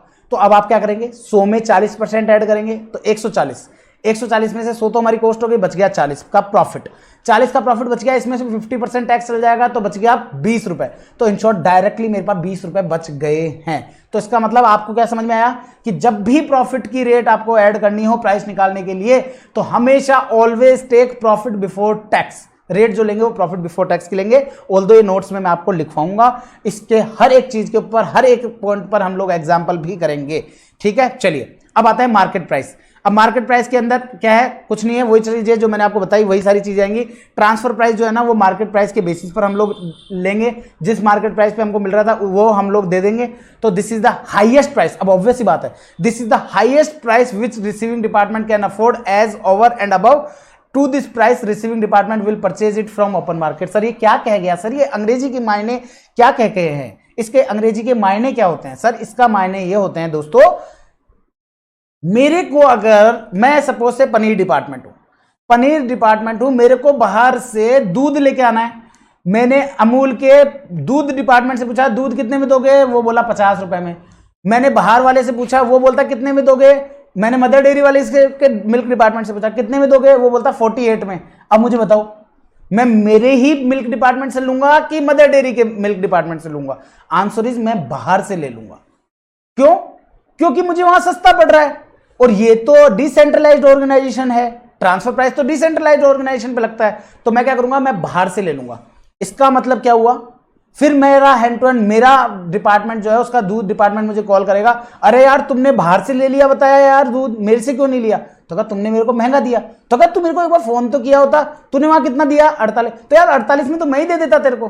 तो कहा आपने पहले बोला नहीं ना, आपने पहले बोला नहीं, अगर आप 48 में देते तो मैं आपसे ही लेता, अगर आप 48 में देते तो मैं आपसे ही लेता, क्यों मेरे को तो उसको देना है आपको देना है, एक ही बात है, तो मैं तो उसको भी दे दूंगा चाहे आपको दे दूंगा, एक ही बात है। तो इसका मतलब क्या हुआ, इसका मतलब तू 48 से ज्यादा नहीं देगा क्या, मेरे को 48.5 रुपए नहीं दे देगा क्या? वो क्या कहेगा, नहीं दूंगा, 48 48.5 तो ज्यादा हो गया, मैं 48 रुपए 1 पैसा भी नहीं दूंगा। इसका मतलब वो आपको मैक्सिमम जो प्राइस देगा वो मार्केट प्राइस से ज्यादा नहीं देगा, ये उसकी मैक्सिमम प्राइस है सप्लायर की। ठीक है, ये तो हो गया मार्केट प्राइस। फिर दूसरा आता है, लेकिन एक चीज ध्यान रखना, मार्केट प्राइस के अंदर अब आपको वहां पर मार्केट प्राइस आ रही है, आपने पूछा मिल्क की मार्केट प्राइस कितनी पड़ रही है, तो आप 50 रुपए, तो यार 50 रुपए पड़ रही है, कहता लेकिन यार अपना ना, अगर हम भी मार्केट में बेचते हैं तो 50 रुपए में भी बेचते, लेकिन हमको बाहर मार्केट में बेचने के कारण से ना 40 रुपए तो हमारी कॉस्ट है, 2 रुपए हमारा सेलिंग एंड डिस्ट्रीब्यूशन लग जाता है, तो हमारे को नेट 8 रुपए का प्रॉफिट होता है। ध्यान से सुनना मैंने क्या बोला, 50 रुपए में मैं बाहर बेचता हूं, मैं मिल्क डिपार्टमेंट हूं, 50 रुपए में मैं बाहर बेचता हूं, जिसमें से 40 रुपए तो मेरी प्रोडक्शन कॉस्ट है और 2 रुपए मेरी सेलिंग एंड डिस्ट्रीब्यूशन की कॉस्ट है। तो इन शॉर्ट मेरी टोटल कॉस्ट कितनी हो गई 42। तो 50 में से अगर मैं 42 लेस करता हूं तो मेरे पास नेट प्रॉफिट कितना बचा, 8 रुपया। अब मेरा पॉइंट आपसे है, 8 रुपया हुआ ना, अब मेरा पॉइंट आपसे है कि आप इंटरनल ट्रांसफर अगर मार्केट प्राइस के मेथड पर करोगे तो आप 50 रुपए में करोगे क्या? सर नहीं। क्यों? क्योंकि अगर मैंने सर इंटरनल ट्रांसफर अगर मैंने 50 पे किया, 50 रुपए मेरे इंटरनल ट्रांसफर की प्राइस, उसमें से 40 रुपए मेरे cost, selling and distribution cost 0, इसका मतलब मेरा प्रॉफिट कितना हो गया 10 रुपए, मतलब मैं तो बाहर वाले से भी ज्यादा कमा रहा हूं अंदर। तो इसका मतलब क्या होगा कि मैं 48 रुपए चार्ज करूंगा। क्यों? क्योंकि 2 रुपए अब मेरा वो खर्चा नहीं लगेगा। तो मेरे लिए प्राइस क्या हो जाएगी? मेरे लिए प्राइस हो जाएगी कि मैं सामने वाले से मेरी मार्केट प्राइस जो है उसमें से सेलिंग एंड डिस्ट्रीब्यूशन को लेस कर दूंगा, वो इतना सा रुपया मैं आपसे मांग लूंगा। तो इसका मतलब आप मेरे से 48 रुपए मांग सकते हो। मैं पनीर डिपार्टमेंट हूं, आप मिल्क डिपार्टमेंट हो, आपका 50 रुपए में आप बाहर बेचते हो, कमाते हो 8 रुपए। आप अगर मुझे भी 50 में दोगे तो कमाओगे 10 रुपए, जो नहीं कमाना तो आपको कमाना कितना है? मेरे से भी 8 रुपए। तो 8 रुपए ले लो और आपकी पूरी कॉस्ट ले लो। तो पूरी कॉस्ट आपकी 42 रुपए नहीं लग रही है, अब 42 रुपए नहीं लग रही है, आपकी 40 ही लग रही है। क्यों? क्योंकि अब आपके पास सेलिंग एंड डिस्ट्रीब्यूशन का नहीं लग रहा। तो आप मेरे से क्या लोगे? 48 रुपीज लोगे। यही इसने सेकंड पॉइंट में बोला है। इन सब चीजों के जब एग्जाम्पल लिखेंगे ना हम सेकंड वाले लेक्चर में, तो आपको और क्रिस्टल क्लियर हो जाएगा कि ट्रांसफर प्राइस है क्या। और मैं आपको बता दूं, ट्रांसफर प्राइस लोगों को, बच्चों को, आई डोंट नो आपको कैसा लग रहा है, लेकिन बच्चों के रिव्यूज मेरे को ये हैं कि इस ट्रांसफर प्राइस वाले चैप्टर को लेकर के उनको ट्रांसफर प्राइस वाला चैप्टर सबसे टफ लगता है। बाकी एक्चुअल में ये है नहीं, डोंट वरी। क्या कह रहा है? One of the variation of this method is that from the market price selling and distribution overhead. मैंने इसको हाईलाइट किया है क्योंकि इसके ऊपर बच्चा क्वेश्चन में घूम जाता है, यही वो पॉइंट है। तो selling and distribution overhead should be deducted and price thus arrived should be charge as transfer price. और फिर उसको लेस करने के बाद 50 में से 2 रुपए इसको लेस करने के बाद जो 48 बचे ना, वो हमारे लिए ट्रांसफर प्राइस है। The reason behind that is no selling efforts are required to sell the goods to the buying division and therefore these costs should not be charged to the buying division. in short buying division से ये price charge नहीं की जाएगी। क्यों? क्योंकि buying division के लिए हमको कोई एक्स्ट्रा एफर्ट्स पुट करने की जरूरत नहीं है। तो इन शॉर्ट ट्रांसफर प्राइस क्या होगी? ये लीजिए, ट्रांसफर प्राइस हो जाएगी हमारे लिए market price minus selling and distribution expenses, ये हमारे लिए हो जाएगी। तो अब आगे क्या कर रहा है, अब देखिएगा। Next, opportunity cost based price. Opportunity cost based price का मतलब क्या हुआ? जो भी प्रॉफिट मेरे को छोड़ना पड़ रहा है, जैसे सपोज से मैं 1 लाख के ऊपर काम कर रहा हूं, मेरी 1 लाख लीटर की कैपेसिटी है और मेरी मार्केट में डिमांड भी 1 लाख ही है। इसका मतलब अगर मैं इंटरनल ट्रांसफर करूंगा, सपोज से इंटरनल ट्रांसफर करना है 10,000 यूनिट, अब अगर मुझे 10,000 लीटर भी ट्रांसफर करना है तो मैं क्या करूंगा? मुझे बाहर की सेल छोड़नी पड़ेगी। तो जो बाहर की सेल से जो मेरा प्रॉफिट है ना, वो मेरे लिए अपॉर्चुनिटी कॉस्ट कहलाएगा। क्या कहलाएगा बच्चा? अपॉर्चुनिटी कॉस्ट कहलाएगा। तो इसका मतलब क्या हुआ? इसका मतलब यह है दोस्तों कि आपके लिए जो अपॉर्चुनिटी कॉस्ट है, क्या है? जो आपके लिए अपॉर्चुनिटी कॉस्ट है, ये आपका, ये क्या है? जो प्रॉफिट फोरगोन है वो ले लो और जो आपकी कॉस्ट है वो ले लो हमसे वो चीज। हम मना ही नहीं कर रहे। पनीर डिपार्टमेंट कह रहा है मैं मना ही नहीं कर रहा आपको साहब, आपको, लेकिन मेरे को दूध लेना है तो आपने ही घर का दूध यूज करना है मुझे, तो आप तो मुझे दूध दो। आपका ठीक है मना, आपको लॉस हो रहा है ना, होने दो, तो वो आपके लिए हो जाएगा। तो अपॉर्चुनिटी कॉस्ट के अंदर क्या लिखेंगे? Under this method supply division charge a rate at which they are able to cover their cost of production as well as any benefit loss due to internal transfer। तो इस method के अंदर जो supplier division है वो अपनी cost भी लेता है और कोई प्रॉफिट अगर लॉस हो रहा है तो वो भी आपसे लेगा। तो ये दोनों चीजें यहां से आपके लिए रिकवर रहेगी। फिर नेक्स्ट पॉइंट क्या है? बेनिफिट लॉस सिचुएशन अराइज कब होगी? तो benefit loss situation will arise when product of supplier division is marketable, कि जो सप्लायर डिवीजन का जो प्रोडक्ट है वो मार्केटेबल है, मतलब कि बाहर भी बेचा जा सकता है। And if supplier division transfer goods to receiving department then they will not be able to serve open market. और अगर वो ओपन मार्केट में भी सेल करते हैं, सप्लायर डिवीजन को भी, आपके रिसीविंग डिवीजन को भी ट्रांसफर करते हैं, तो ऐसी सिचुएशन में अपॉर्चुनिटी कॉस्ट अराइज कब होगी? जब रिसीविंग डिपार्टमेंट को ट्रांसफर करने से वो ओपन मार्केट में सेल ना कर पाए तो। And hence supplier division will have to suffer loss. Obvious सी बात है कि अगर वो ओपन मार्केट में सेल नहीं कर पा रहा तो उसको लॉस होगा। तो ऐसी सिचुएशन के अंदर सप्लायर डिवीजन को जो लॉस होगा वो अमाउंट भी वहां से रिसिपिएंट डिपार्टमेंट से चार्ज कर लेगा। तो इन शॉर्ट अगर मैं बात करूं तो इस केस के अंदर ट्रांसफर प्राइस कैसे आएगी? तो इस केस में ट्रांसफर प्राइस आएगी, ट्रांसफर प्राइस आपकी कॉस्ट प्लस बेनिफिट जो भी आपने लॉस्ट किया है वो, ये आपके वहां पर आ जाएगा। अब पॉइंट आता है कि कौन सा मेथड कब लगाना है?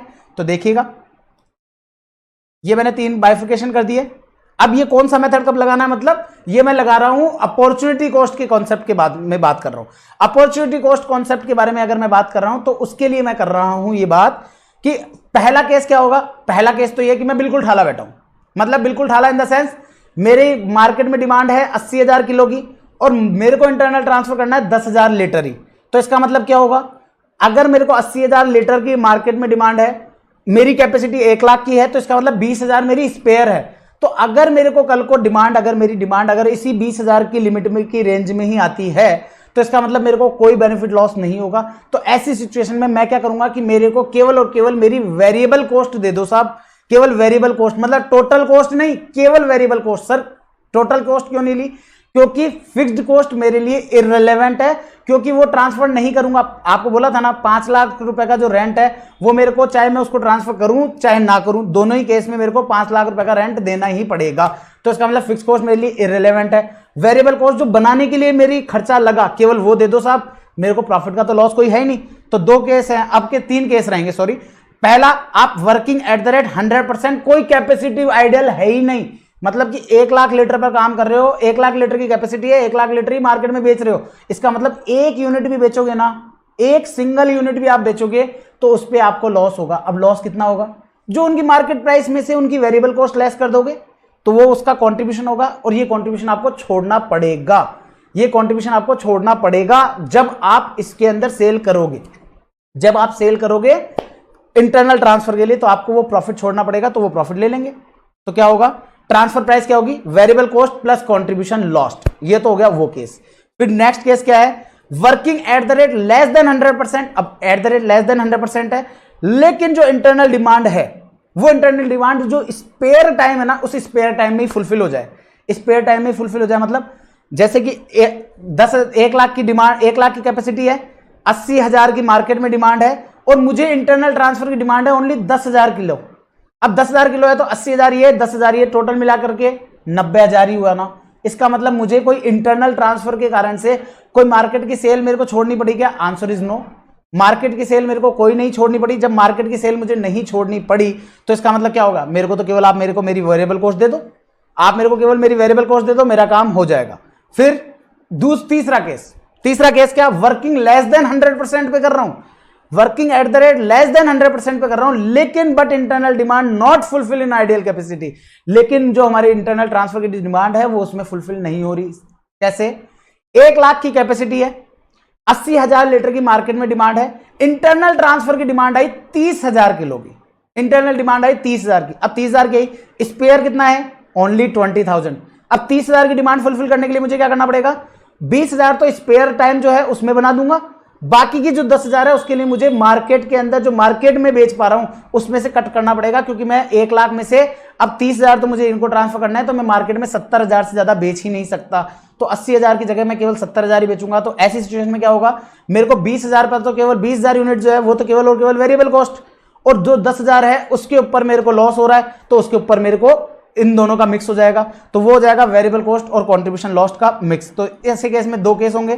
पहला, फॉर आइडल पोर्शन, मतलब कि फॉर आइडल पोर्शन का मतलब जो 20,000 यूनिट है ना जो मेरे आइडल टाइम में बनी है, उसके लिए तो क्या करूंगा, टोटल ट्रांसफर प्राइस हो जाएगी मेरी केवल वेरिएबल कॉस्ट। और अगर मैं excess portion over the full capacity, 1 lakh से ऊपर जा रहा है ना, ये जो 10,000 ऊपर जा रहा है, इसके अंदर हम करेंगे variable cost plus contribution lost.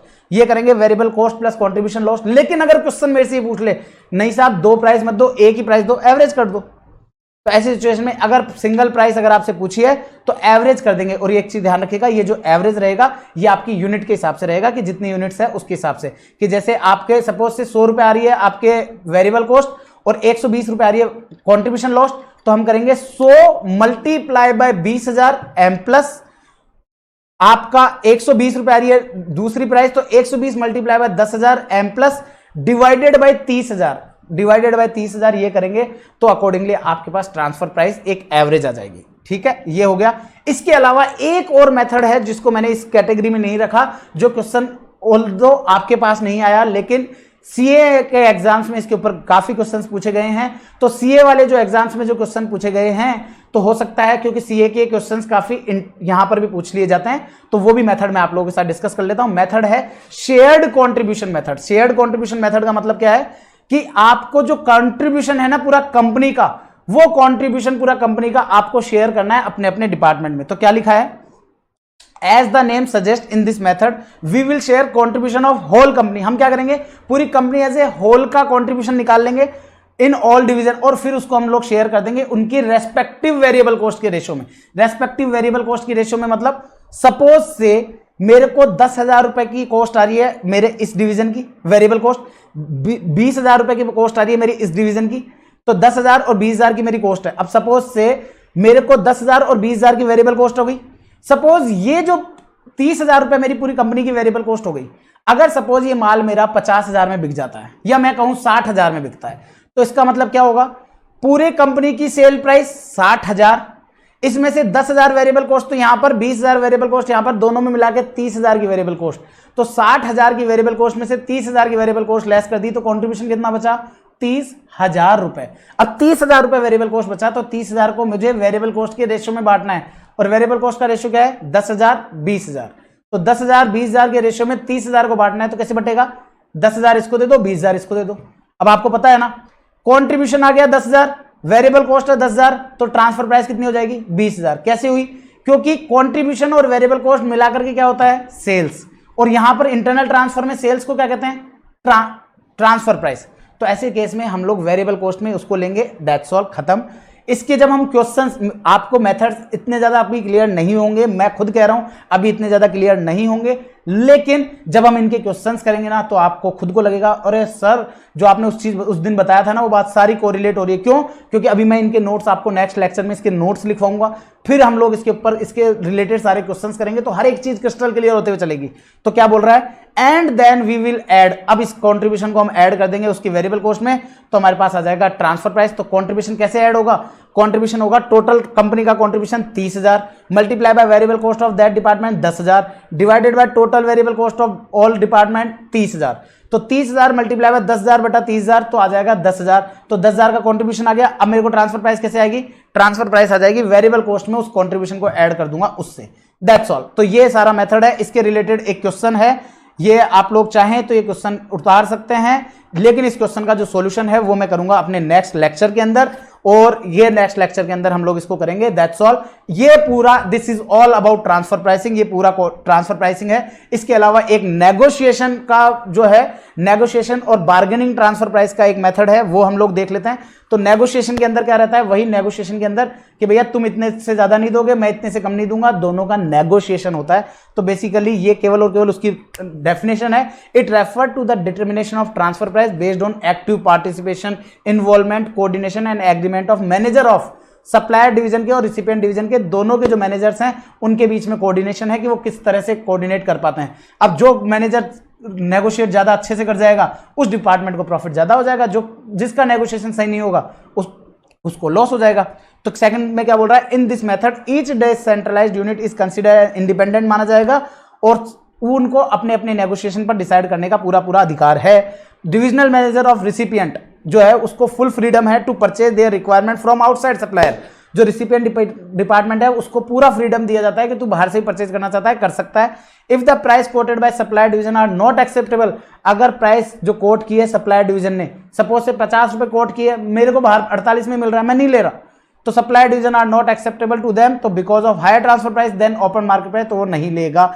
और एक आपके लिए यहां पर स्टार मार्क जो मैंने आपको बताया था कि while calculating transfer price we will always take profit before tax, तो हम प्रॉफिट बिफोर टैक्स ही लेंगे। अब लेकिन पॉइंट आता है, नेगोशिएशन की रेंज तो होगी ना कि किसके बीच में, अब आपने कह दिया मैं ये नहीं दूंगा मैं वो नहीं दूंगा, तो इसका मतलब क्या है, तो इसके बीच में रेंज होती है। तो रेंज का मतलब ट्रांसफरर जो सप्लायर है ना, वो कहेगा कि मैं कुछ एक पर्टिकुलर अमाउंट है, मैं उससे कम रुपए चार्ज नहीं करूंगा, उसे बोलेंगे मिनिमम ट्रांसफर प्राइस। और सब जो रिसिपिएंट डिवीजन है वो आपको ट्रांसफर अमाउंट पे करेगा, लेकिन वो कुछ अमाउंट है जिससे ज्यादा पे उसको नहीं करेगा, तो उसे बोलते हैं मैक्सिमम अमाउंट ट्रांसफर प्राइस का। तो क्या होगा, रेंज क्या होगी, मिनिमम ट्रांसफर प्राइस क्या होगी। अब मिनिमम ट्रांसफर प्राइस किसके पॉइंट ऑफ व्यू से होगा, सप्लायर के डिवीजन, सप्लायर डिवीजन बताएगा। तो सप्लायर डिवीजन क्या करेगा, वो कहेगा, अब उसके पास भी मिनिमम ट्रांसफर प्राइस का दो कॉन्सेप्ट है। अगर वो स्पेयर टाइम पे है तो वो कहेगा कि मेरे को केवल मेरी कॉस्ट दे दो, मेरे को मिनिमम मेरे को कॉस्ट तो चाहिएगी ही चाहिएगी, अगर वो उसके स्पेयर टाइम में कर रहा है तो। अगर स्पेयर में नहीं कर रहा तो वो क्या कहेगा, मेरे को मेरी कॉस्ट भी दो, मेरे को मेरा कंट्रीब्यूशन लॉस्ट है वो भी दो। तो ये दोनों चीजें हैं। तो अब ये कैसे कैलकुलेट होगी, तो मिनिमम ट्रांसफर प्राइस जो होगी वो आपकी रिलेवेंट कॉस्ट होगी। तो रिलेवेंट कॉस्ट मतलब कि जो भी आपके लिए रिलेवेंट रही है। अब रिलेवेंट क्या क्या है देखिएगा, variable cost up to the point of transfer, जो हमारी वेरिएबल कॉस्ट लग रही है ये तो हमारे लिए रिलेवेंट है ही है। इसके अलावा अगर हमारी कोई फिक्स्ड कॉस्ट है जो कि इस पर्टिकुलर ट्रांसफर के कारण से ही लग रही है, अगर कोई फिक्स कॉस्ट है जो कि स्पेसिफिकली लग रही है तो उसको भी ऐड कर देंगे। तो if any fix cost specific to such transfer, तो वो लग रही है उसको ऐड कर देंगे। तो और इसके अलावा अपॉर्चुनिटी कॉस्ट अगर उसने कोई छोड़ा है तो वो अपॉर्चुनिटी कॉस्ट भी ले लेंगे। इन तीनों को जब ऐड कर देंगे तो हमारे पास जो प्रॉफिट निकल के आएगा उसे बोलेंगे relevant cost oblique minimum transfer price. इसे बोलेंगे मिनिमम ट्रांसफर प्राइस। इससे कम में ये देगा ही नहीं। क्यों? इससे कम में अगर आपको दे दिया तो इसको लॉस हो जाएगा, तो वो लॉस करेगा नहीं। तो ये तो हो गया इसका minimum transfer price.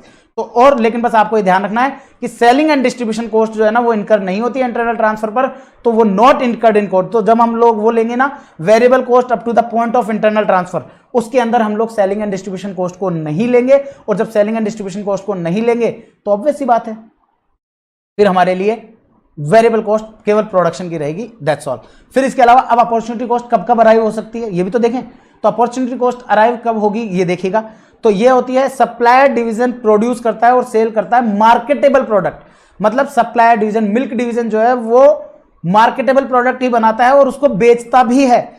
And supplier division operate at full capacity, अगर वो फुल कैपेसिटी पे काम करेगा तभी तो अपॉर्चुनिटी कॉस्ट आएगी, क्योंकि अगर वो कम पे काम कर रहा है तो उसको अपॉर्चुनिटी कॉस्ट आएगी नहीं, क्योंकि वो तो आइडियल कैपेसिटी के टाइम पर ही फुलफिल हो जाएगा। तो ये चीज है। अब रेंज ऑफ नेगोशिएशन की बात करते हैं तो मैक्सिमम ट्रांसफर प्राइस के अंदर क्या रहेगा। अब वो मैक्सिमम ट्रांसफर प्राइस वो क्या देना चाहेगा देखिएगा। रिसिपिएंट का व्यू आएगा, ऑब्वियस सी बात है कि मैं इससे ज्यादा नहीं दूंगा, ये मैक्सिमम। तो मैक्सिमम में एक तो चीज क्या होगी कि अगर उसको मार्केट प्राइस पे कि जो उसको मार्केट में मिल रहा है वो पहली चीज। दूसरी चीज, सपोज से मिल्क लेकर आएगा, मिल्क को पनीर बनाएगा, पनीर बनाने के बाद बेचेगा। सपोज से ये जो बेच रहा है ये बेचने में उसको लग रहे हैं 100 रुपए, 100 रुपए में बिक रहा है साहब, लेकिन मिल्क से पनीर बनाने में उसको 15 रुपए का खर्चा आ जाता है। तो इसका मतलब 100 रुपए कमाएगा, जब 15 रुपए खुद खर्च कर देगा तो इसका मतलब वो आपको 85 से ज्यादा दे ही नहीं सकता, चाहे मार्केट प्राइस कुछ भी हो। चाहे मार्केट प्राइस 90 भी होगी ना तो भी वो आपको 85 से ज्यादा नहीं होगा। क्यों? क्योंकि उसकी एबिलिटी नहीं है। क्योंकि अगर उसने मार्केट प्राइस जितना भी आपको दे दिया, 90 रुपए भी आपको दे दिया, तो 15 रुपए खुद लगाएगा, तो 105 की कॉस्ट आ जाएगी। तो ऐसी सिचुएशन में 105 पर उसको लॉस होगा। तो इसका मतलब क्या हो गया, रिसिपिएंट की एबिलिटी नहीं है। तो रिसिपिएंट की एबिलिटी कैसे आएगी? रिसिपिएंट की एबिलिटी आएगी जो उसको मार्केट प्राइस मिल रही है वो, उसके बाद माइनस कर देगा उसकी खुद की खर्चा, ये तो ये उसकी एबिलिटी होगी। इन दोनों में से जो भी लोअर होगा, लोअर कैसे, 100 रुपए का मार्केट प्राइस है, 15 रुपए खुद का खर्चा है, तो कितना आया इसके लिए खुद की, ये कितना चाहेगा 85 रुपए में दे दे, मार्केट प्राइस है 90 में, तो ये क्या कहेगा, मैं तो 85 से ज्यादा दे ही नहीं सकता, 85 से ज्यादा दे ही नहीं सकता। क्यों? अगर मैं 85, वो तो कहता है मार्केट प्राइस तो दे ही सकते हो ना, तो कहा नहीं, अगर मैंने मार्केट प्राइस आपको दे दी तो मेरे को 5 रुपए का लॉस होगा, मैं ऐसा पनीर बनाना ही नहीं मेरे को। तो इसका मतलब क्या होगा, 85, 85 और 90 विच एवर इज लोअर। अब सपोज से 85 आ रही है मेरी एबिलिटी, लेकिन मार्केट में ये 80 में मिल रहा है, तो मैं क्या कहूंगा, मैं 80 से ज्यादा नहीं दूंगा। क्यों? मैं मार्केट से खरीद के लाऊंगा ना। तो इसका मतलब क्या होगा, देखिएगा, पहला maximum transfer price, list of the following, क्या क्या देखिएगा, मार्केट प्राइस पहली, तो रिसिपिएंट की एबिलिटी, रिसिपिएंट की एबिलिटी मैंने आपको बता दिया, इसका एग्जांपल ये रहा, if recipient division is sell final product 100 में बेचता है, इनकर करता है खुद की कॉस्ट 15 में, तो ऑब्वियस ही बात है in this situation recipient division is ready to pay 85 for intermediate product, intermediate product के लिए 85 से ज्यादा नहीं देगा। तो अगर मार्केट प्राइस 90 है तो 85 हो गई आपकी मैक्सिमम ट्रांसफर प्राइस, और अगर मार्केट प्राइस 80 है तो मैक्सिमम ट्रांसफर प्राइस 80 हो गई। तो नेगोशिएशन, इसका मतलब क्या हुआ, now after calculation of minimum और maximum, now we can conclude transfer price की जो नेगोशिएशन है ना वो मिनिमम से मैक्सिमम के बीच में ही रहेगी। और बिकॉज सप्लायर, क्योंकि सप्लायर जो है वो मिनिमम से कम नहीं लेगा, और जो आपका रिसिपिएंट है वो रिसिपिएंट इससे ज्यादा नहीं देगा, दैट्स ऑल। ये हमारे लिए पूरा का पूरा ट्रांसफर प्राइस रहा। Thank you so much and all the very best for the next lecture. ये आपका ट्रांसफर प्राइस का पूरा है। मैं आपको नेक्स्ट लेक्चर के अंदर इसका पूरे के पूरे नोट्स लिखवाऊंगा, फिर उसके बाद में हम लोग इसके क्वेश्चंस करेंगे। टिल देन अगर आपको कोई भी डाउट हो तो आप लोग मेरे से मैसेज कर सकते हैं, आप लोग मेरे को लिख सकते हैं, आप लोगों को पूरा राइट है। मेरे कॉन्टैक्ट नंबर आपके पास है 9785953332, ये मेरे कॉन्टैक्ट नंबर है। अगर वैसे मैं ऑल दो 99.99% में आपका कॉल पिक करूंगा, नहीं करूं तो मेरे ऑफिस नंबर पर कॉन्टैक्ट कर लीजिएगा जो कि है 9024424449। तो ये सारी चीजें हैं, दैट्स ऑल। आज के लिए बस इतना ही, नेक्स्ट लेक्चर में फिर मिलेंगे आप लोगों के साथ। और फिर हम लोग इसको पूरा ढंग से समझते हुए हर एक क्वेश्चंस को करेंगे, फिर आपको पूरा अच्छे से क्लियर हो जाएगा। Thank you so much guys, bye bye, take care, ध्यान रखिएगा आपका और अपनों का। और एक चीज ध्यान रखिएगा, कोस्टिंग आसान है। सो गाइज कोस्टिंग आसान, आज के लिए बस इतना ही, फिर मिलेंगे कल एक नई एनर्जी के साथ आप और हम लोग। Till then bye bye, take care, bye bye.